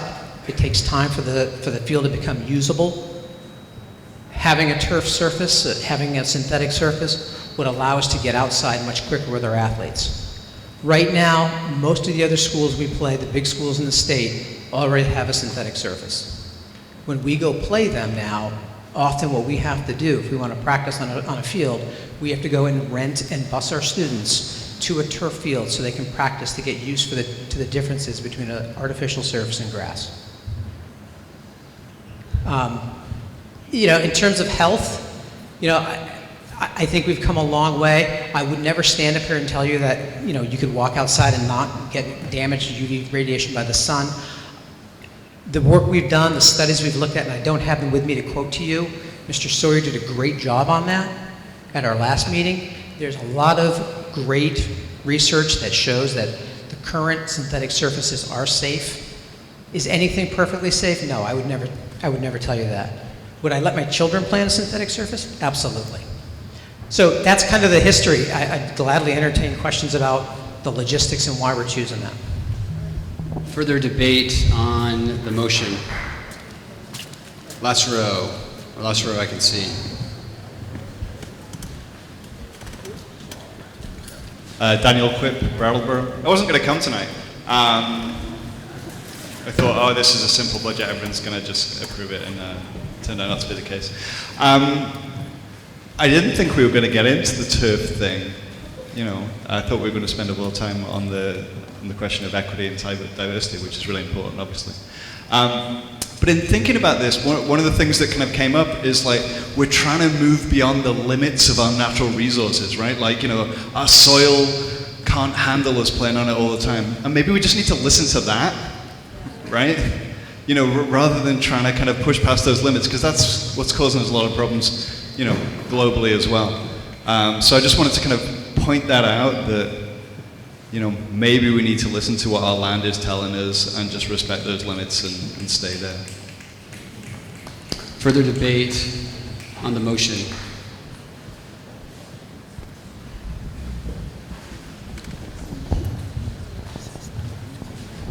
Ann Ryder, Guilford. I call the question. All right, we have a motion to call the vote or end debate, which is obviously requires a 2/3 vote. It's been seconded. All those in favor of ending debate, please say aye. Aye. All those opposed, say nay. Nay. The ayes appear to have it. The ayes have it. You've ended debate. So we'll now call the question on the main motion. I'll read the motion one more time, because I'm sure you haven't heard me say this enough, but the motion on the floor is as follows: that the voters of the school district authorize the school board to expend $50,272,289, which is the amount the school board has determined to be necessary for the ensuing fiscal year. It is estimated that this proposed budget, if approved, will result in education spending of $18,184 per equalized pupil. All those in favor of the motion, please say aye. Aye. All those opposed, please say nay. The ayes appear to have it. The ayes have it. You have passed Article 3.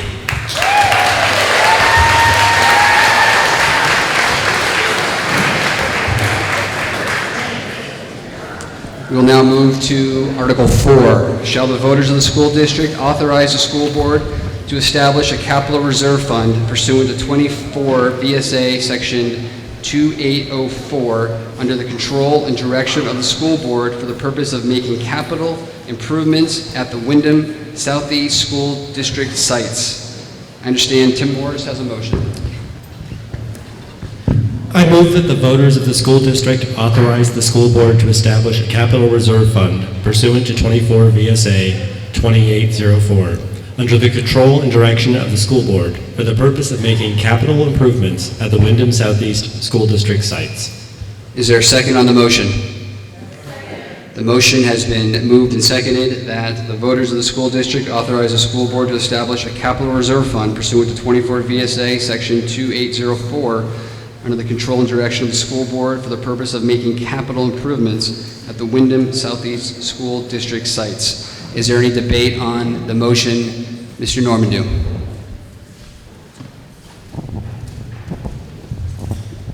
Just a quick question. Is this going to be funded, and if so, how? The administration has been queried. So given that the new merger is just getting started, and the fiscal year for this June is yet to close, it's anticipated that at the second annual meeting in March, I think it's the third Tuesday in March has already been set as the date, that the funding article would be on that warning. So I'm just I'm just speculating. The board hasn't approved that, but that would be typical of establishing a new district. But until the audits are closed for fiscal year 19 this June, beginning fund balances are not defined at this point. Further debate on the motion?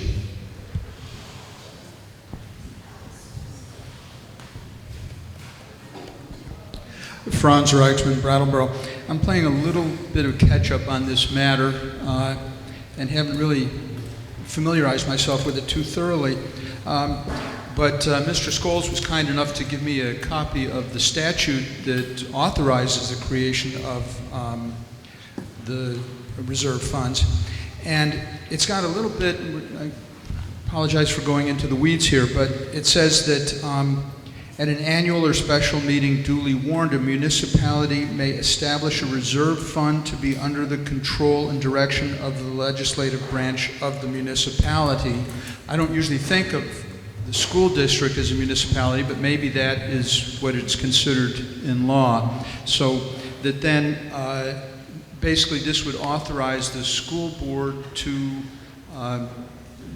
if this fund is for capital expenses, then the school board, without further approval of the voters, could allocate the funds in the reserve as they see fit in future capital projects. Is my understanding of that correct? Mr. Rucker? That is correct, and also in the context of Article 5 of the forming Articles of Agreement that the State Board of Ed has given this board to create the entity. Article 5 also indicates that this board will recognize and implement the capital reserve funds as identified as of June 30th, and that would be identified and funded. Again, those plans are on the website. They've been discussed through all of the individual boards, when the fiscal year is closed for June 2019, those reserve funds, capital reserve funds, will be defined and set up in the new Wyndham Southeast School District. This article allows both those funds to be invested in this capital reserve fund with those restrictions, but also at a future period when if the board either puts an article in the operating budget to fund the reserve, or if there's a surplus, they could transfer the surplus into this capital fund. The electorate has to establish reserve funds, and then the legislative body, which for school districts is the school board, has the authority to expend. Thank you. Further debate on Article 4. Further debate on Article 4. Seeing no further, Mr. Zucchini? Henry Zucchini, Brattleboro. Is this an end around in order to get access to the funds to build the athletic fields, it seemed, or is this just something that was going to happen anyway? It seems to me this is a bit of an end around to say, give us full authority to spend the money as we will, and then we'll spend it on this unnecessary turf field. Mr. Rucker, sounds like you've been... So, as Mr. Perrin has pointed out, and I had made a reference to it earlier, you made another reference to the field. This is part of a long-term plan that's been studied, and the infrastructure has been put into place over a number of years. And reserve funds are for capital improvements, generally long-term capital improvements, where if the single expenditure in 1 year was done, it would spike the tax rate. So that's the purpose of the reserve fund, so that major improvements can be implemented without spiking the tax rate. The other point that has been brought up is a suggestion to use reserve funds for general operations, and that's not the intended purpose, meaning we don't pay for an English teacher salary out of a capital or a general reserve fund. That's what a general operating fund is intended for, as defined by both the generally accepted accounting principles and the Agency of Education. Mr. Kruger?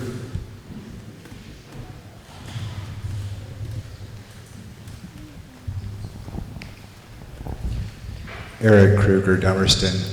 Brattleboro is a bigger town than our fair town of Dummerston, so I'm just going to summarize what I've heard him say in a way that, as a Dummerstonian, I understand it. We've got to walk into the bank now and give our credentials to open an account. The account doesn't have any money in it right now, but at the end of the month, each of the school districts has their own capital plan, and they've already established that with their voters or with their school board. Those are potentially going to roll into this new empty bank account. And at least in the town of Dummerston, we have a town capital fund. Each year we vote to appropriate funds to put in that capital account based on anticipated expenses. And at the town level, we also vote to approve expenditures in years as they come along. Now, I suspect the school board's not going to give us an up or down on any particular capital item, but my understanding of this explanation is we're walking into the bank right now with our social security card and our driver's license, and we're opening an account with nothing in it. At the end of the month, all the funds from the different school districts are potentially going to roll into that account, along with the plans that go with that money. Correct me if I'm wrong. Mr. Rucker? Well said. Further debate on Article 4. Ms. O'Connor. I'm Kate O'Connor from Brattleboro. I'm sorry to beat the synthetic field to death, but I just want to make sure I understand this. In the current capital budget that we have, there's $750,000 set aside for the synthetic field. If the synthetic field costs $1.25 million, is it going to be up to this current merged board to do a capital plan that for the other $500,000 or whatever the math is for that? Is that how it would work? Yes, in that any capital improvement needs to be funded, and that's essentially what the vote was on June 12th.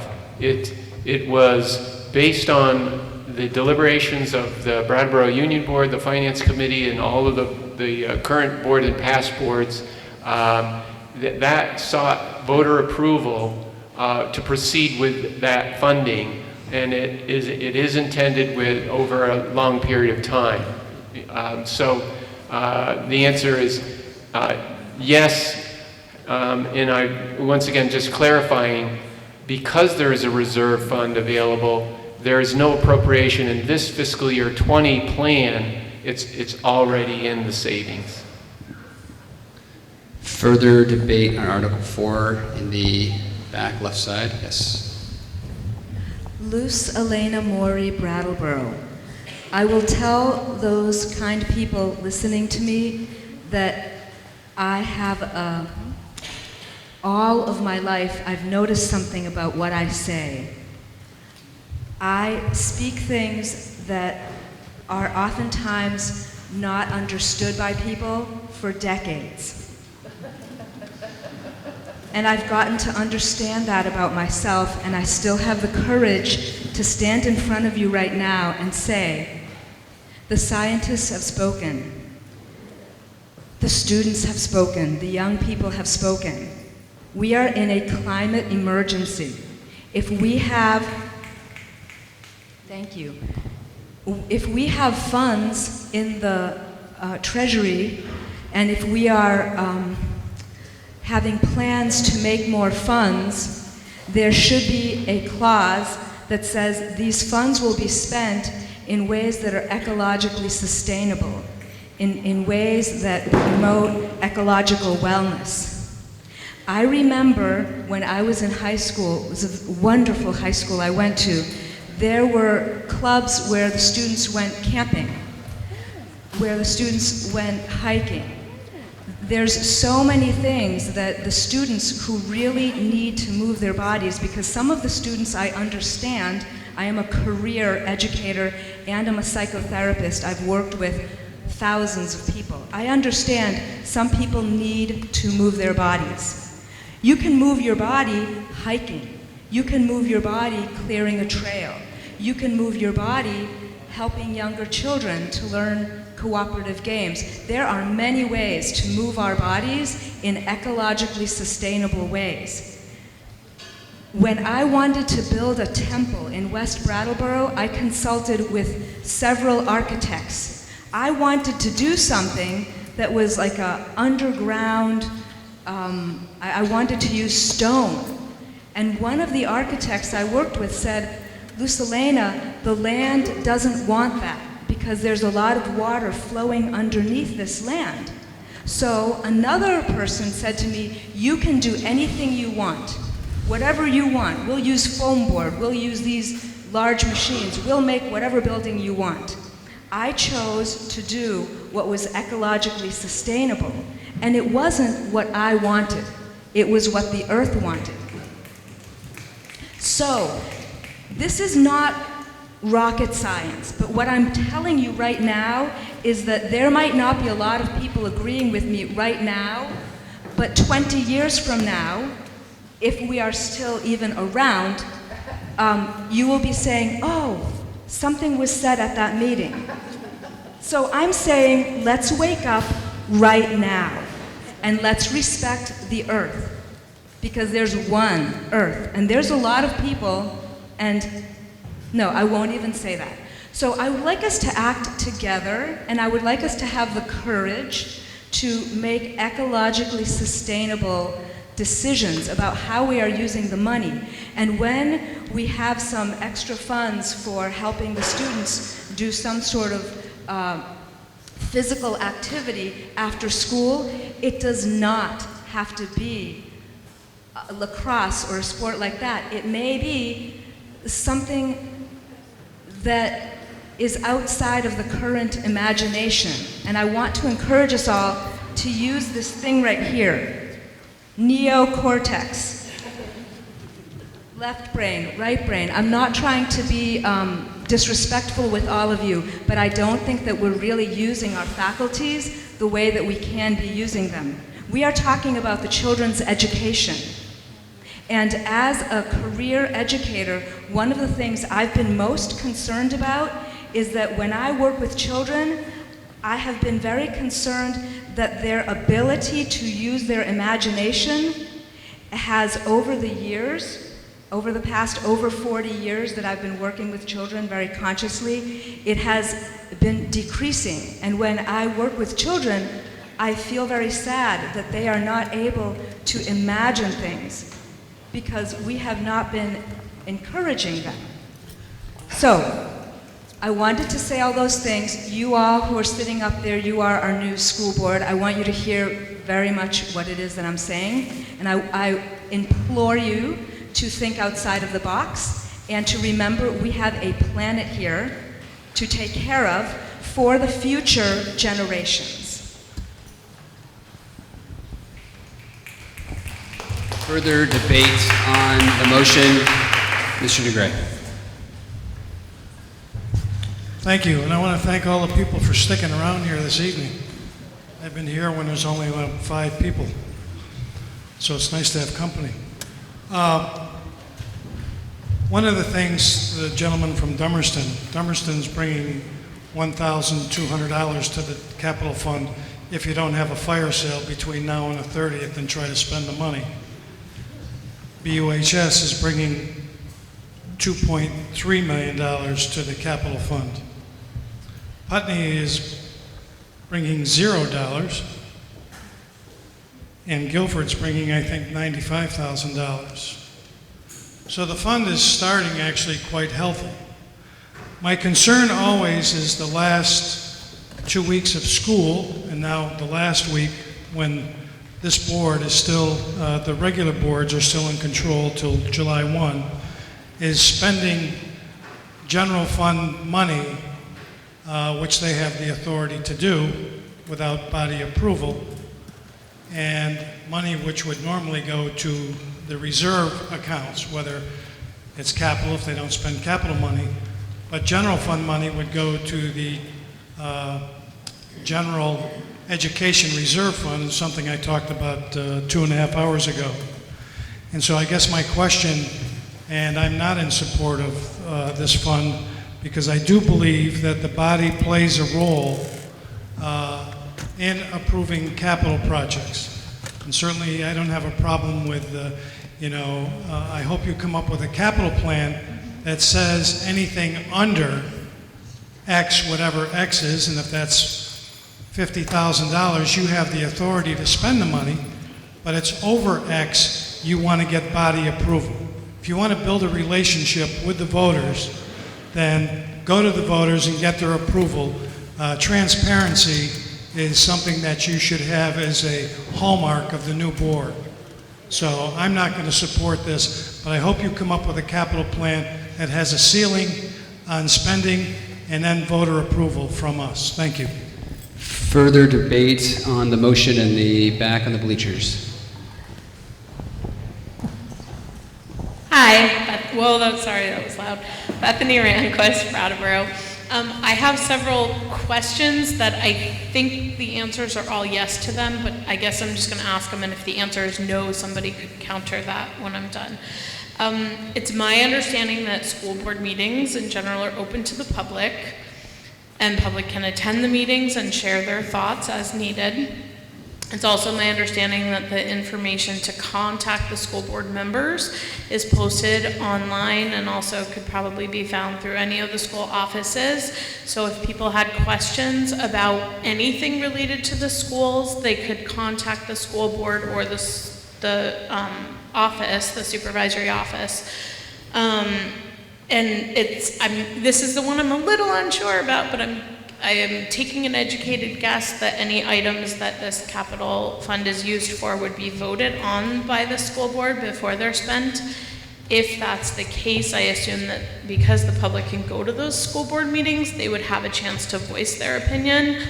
And hopefully we've elected people to our school board that we feel will listen to us. And then my last, I guess, question or comment is if we decide over the course of, I know we have to maybe take a leap of faith that we did elect people we trust, but if we decide that the people that are up there are not doing what we agree with, we as voters have the power next time to actually turn out a little better than we did this time to vote for new school board members. But that's kind of, I guess, I don't know that they're necessarily questions as much as they are comments, that there is a process that we do have an ability to use our voices, but I'm taking again another educated guess that there's very rarely this many people who turn out for school board meetings to voice their opinions, and instead we're arguing about stuff here that has been debated significantly at meetings leading up to this one. So I guess I just would say I'm hoping that people who are opposed to some of the stuff or who feel like they have a vested interest in any of this would show up at future school board meetings and voice that when they are voting on stuff that the capital fund is going to be used on. I think that hopefully that made sense. If any of that information was wrong, I would love to hear the corrections so that I can make a note in my book. Thank you. Mr. Scholes.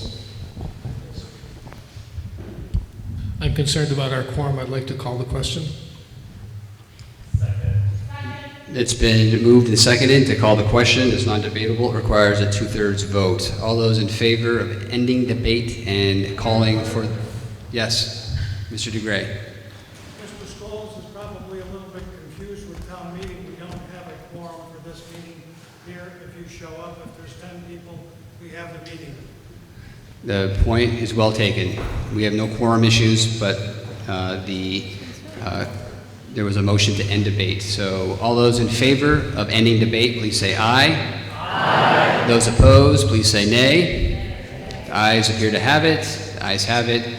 The motion to end debate has been sustained. So now we will go back to the Article 4, and I'll read Article 4 one last time.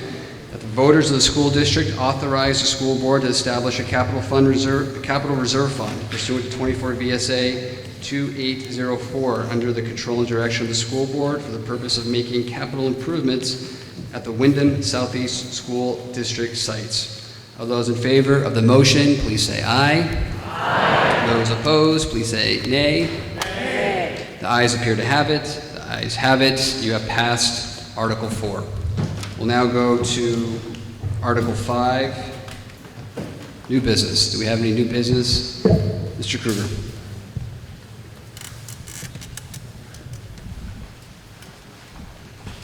The mic's on its way.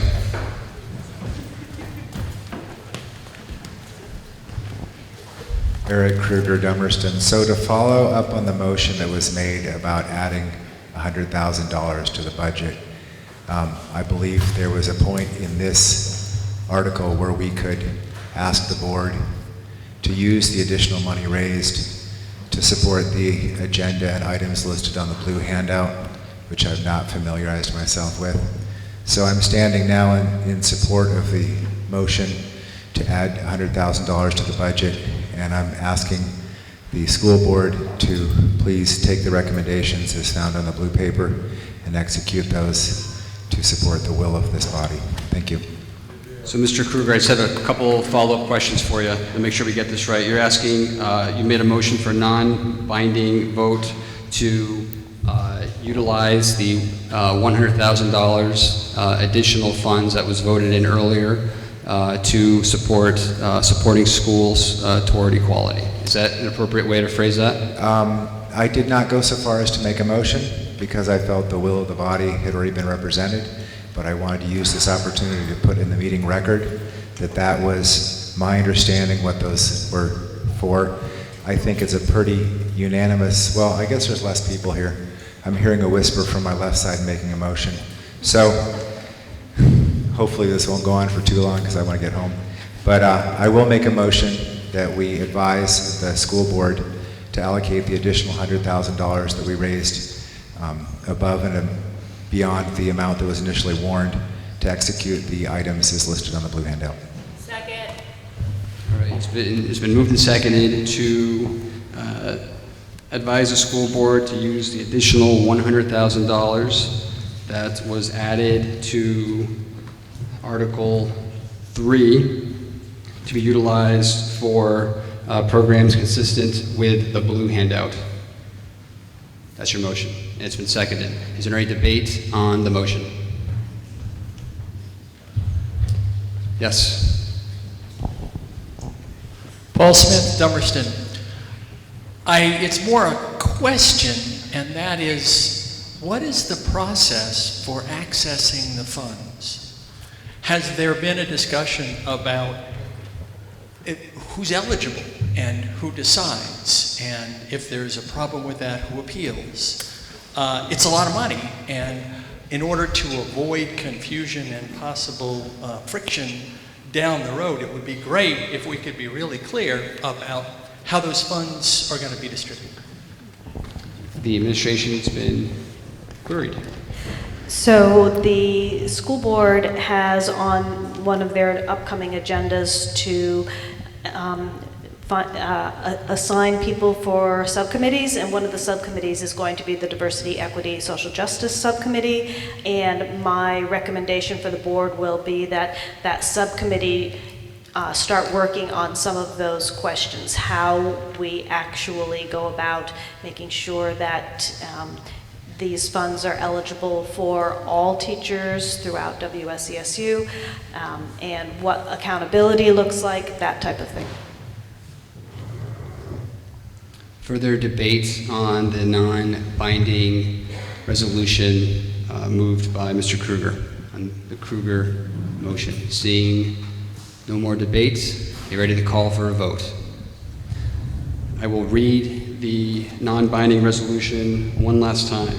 It's been moved to advise the school board to use the $100,000 above and beyond what was considered in the original warning to be utilized consistent with the agenda items laid out in the blue handout.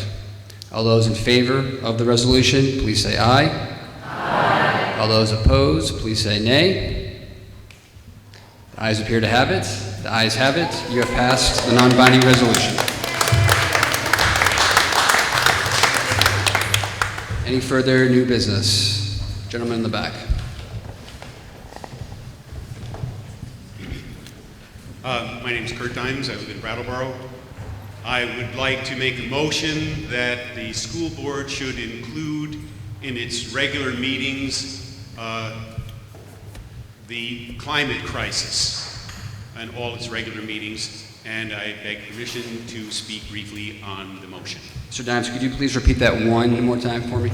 I move that the school board include climate crisis in all of its regular meetings.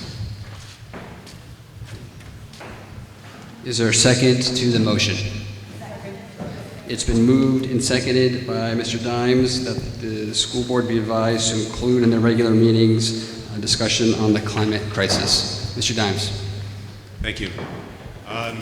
This past June 8th, there was a protest at the Heifer Stroll Parade. Several young people blocked the parade with a huge banner urging the declaration of a climate emergency. The local organization, Brattleboro Common Sense, marched in the parade with a huge banner declaring the climate emergency. There are many organizations across the United States declaring climate emergency. There is an international petition. There is a huge declaration and a series of demonstrations in the UK, after which English Parliament and Parliaments of Wales and Scotland declared a climate emergency. This has been necessary because of the collective ignorance of our governments, not only, especially at the federal level, but also even at the local level. Brattleboro's Select Board has done almost nothing about the climate emergency, and our education systems have been similarly lax, dreadfully lax. And this is not to single out this board, it's all over the country. This grave omission has caused the climate crisis. We are uneducated about it in a pitiful degree. So, what we could do about it is put it on the agenda of the school board. Hopefully they will figure out a way to make an agenda item and begin to educate our youth in middle schools and in elementary schools about this, perhaps the most serious matter which has ever faced humankind. And it should be addressed at every level, at every meeting, in my opinion, like the Pledge of Allegiance. It should be part of every meeting. And thank you. Further discussion on the Dimes resolution? Mr. DeGray. I appreciate Mr. Dimes' comments, but I'm going to ask you to vote against this. This is a brand new board that's underwater already. I mean, they're so far behind, they couldn't catch up if they took a bus. And so they've got a lot of work on their plate. And not to say that your recommendation isn't important, but I think maybe it would be more appropriate next year, once this board gets its bearings. There's so many things for them to figure out and get straightened out that I think their time is better spent at this point working on what affects our children moving forward in the educational process. So I would ask you to defeat this and revisit it next year. Thank you. Mr. Scholes. I don't usually disagree with Dick DeGray. It's dangerous practice. But in this case, we are a new board, and we're going to be doing things differently. We already started that way. And I think it's going to continue, and I think the issues that face our children are going to be the things that we talk about and that we take up. And I'm confident that the board agrees and that they'll happily support this motion. Further debate on the Dimes resolution? Yes. I appreciate and agree what Kurt said, but I also want to defend the Brattleboro Select Board. I have found them to be quite progressive in implementing plastic bags and a tire cleanup on a wetland, and I have found them very cooperative and open-minded, and I just wanted to say that. Thank you. Oh, I'm sorry, Terry Carter, Brattleboro, Vermont. Further debate on the Dimes resolution. Sorry, I'm making you get your steps in today. Ms. Linton. Hello, Sheila Linton, District 2, Brattleboro. I'm in support of Kurt Dimes' resolution because, as they've spoken before on the board, you are a new board. So you have the opportunity to do things new and to do fresh and to set the foundation the way it needs to be. And I also agree that we need to be talking about our children, and we talk about education. Well, you can't have an education on a dead planet. So if we don't have a planet, we don't have human beings, and then our education doesn't really matter anyway. So the reality to it is, if we're not focusing on the issues that really matter, which climate is an issue, equity and racial justice is an issue, I think that it's about working smarter, not working harder. And I think that this board has an opportunity to do those things, to bring in the intersectionality of the issues that we're all talking about here today, that some of these issues impact us differently. They impact us differently whether we're indigenous or brown people. They impact us differently because we might have a different ability or a disability. They might impact us differently because we're considered citizens or documented. They might impact us differently because of our class background. But all these issues impact us all. We just navigate the system differently. And we need to be doing this for not only our children, but for our grandchildren and our children to come. And so I agree that this is not adding more work like Mr. DeGray said. This is actually just making your work smarter. That you're using an intersectionality lens when you're thinking about how you're doing the cafeteria. You're thinking about not having plastic silverware. When you're thinking about doing the court out there, you're not thinking about having AstroTurf. When you're thinking about how to renovate the buildings, you're doing that weatherization thing. This is just common sense, right? Common sense.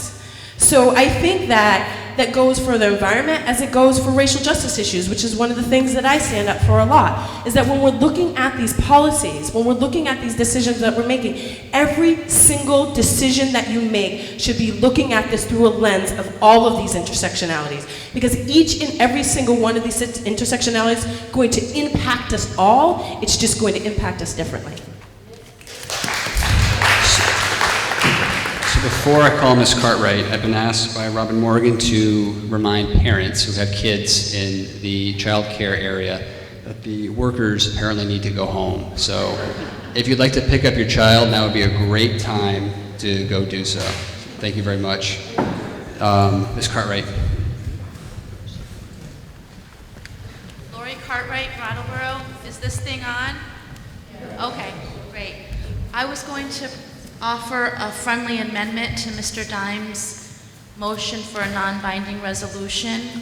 I was going to ask that not only the new school board please place the dying planet on each school board agenda, but also to address any purchasing decisions with that lens. I am called to add, after my friend Ms. Linton's very articulate plea, to not just add the environmental lens, but the intersectional lens of social justice, diversity to that as well.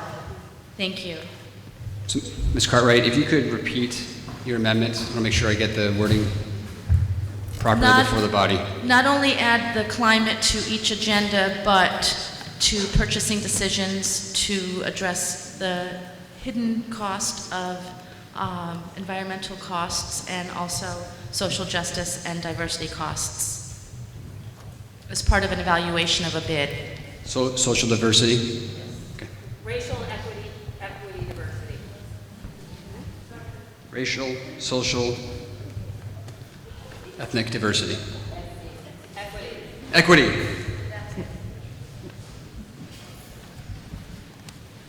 Okay. Is there a second to the Cartwright amendment motion? Okay, it's been moved and seconded. I'll read the amended motion, if it would be, if as it were adopted, it would be to add the following language to the Dimes resolution to make purchasing decisions with the lens of the hidden environmental costs and the racial, social, and equity costs that also arise. Yes, Mr. Dimes. As Lori has proposed a friendly amendment, can't I just say, yeah? So, I don't want to get hit over the head again with the rules, but I believe that the rules don't actually recognize friendly amendments. So I think the procedure would be now to take debate on the amendment, have a vote, and then we'd go back to, if it passed, we'd take back your motion with the Cartwright amendment. That's, I think, the right way to do it. So is there any debate on the Cartwright amendment? Seeing no debate. So a vote now would add the following language, the Dimes resolution, to require the board to make purchasing decisions with the lens of the hidden environmental costs, racial, and the racial, social, and equity lens that may arise. All in favor of the Cartwright amendment, please say aye. Aye. All those opposed, please say nay. The ayes appear to have it. The ayes have it. You have now adopted the Cartwright amendment. The main motion now will be as follows, if I can get this right. It's been a long night. The motion on the floor is to require the school board to include in regular meetings discussion on climate crisis and to make purchasing decisions through the lens of the hidden environmental, racial, social, and equity costs that may arise. Ms. Normandy. Is it added just to add to the agenda or to have to have a discussion on it? So this is a non-binding resolution to request the school board to include in their meetings discussion on that topic. Okay, are we ready to call the question on the motion? All those in favor, please say aye. Aye. All those opposed, please say nay. Nay. The ayes appear to have it. The ayes have it. You have passed a non-binding resolution proposed by Mr. Dimes.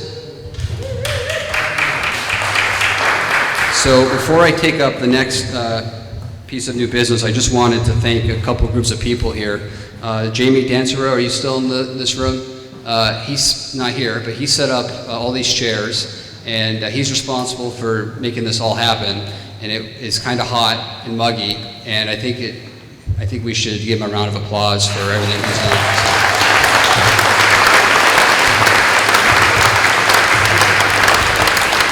The next group of people are our town clerks, who also would not be here without their hard work. So let's give the town clerks a round of applause. All right. Any new business? Any further? Yes?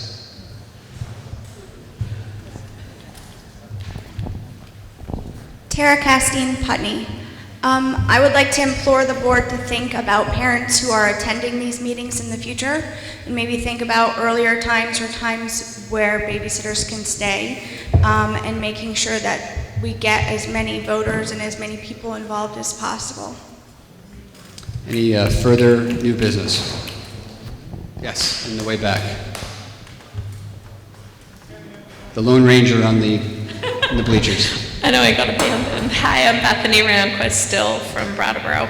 And I guess following up with what Tara just said, my comment was just going to be, because my earlier comments were about getting involved and showing up for stuff, I have 2 young children and I happen to be available, have somebody available tonight, but I can't go to school board meetings if they are late or if there's not childcare available. The town of Brattleboro recently made it possible for representative town meeting to have childcare available at all.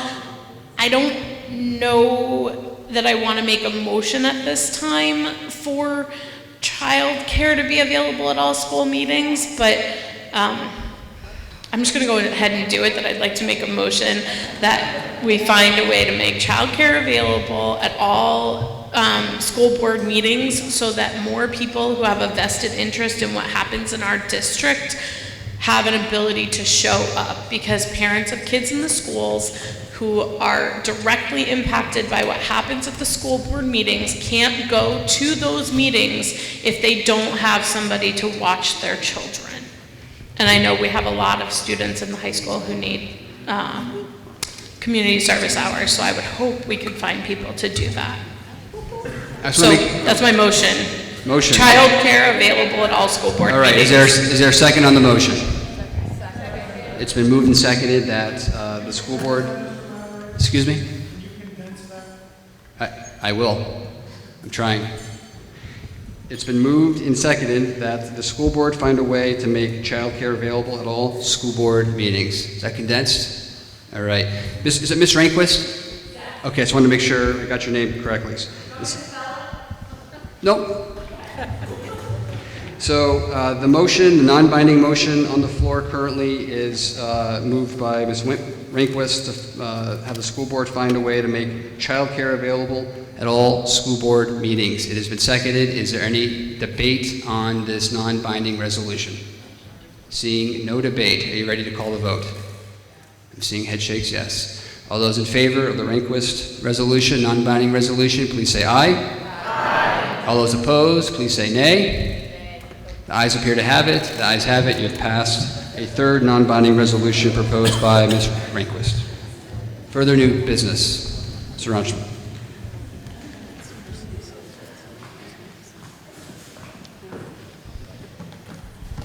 Franz Reichman, Brattleboro. I move that the meeting be adjourned. All right. There's been a motion to adjourn. It's been seconded. All those in favor of adjourning, please say aye. Aye. All those opposed, please say nay. Nay. The ayes appear to have it. The ayes have it. You've adjourned the meeting. It is 9:43. Thank you.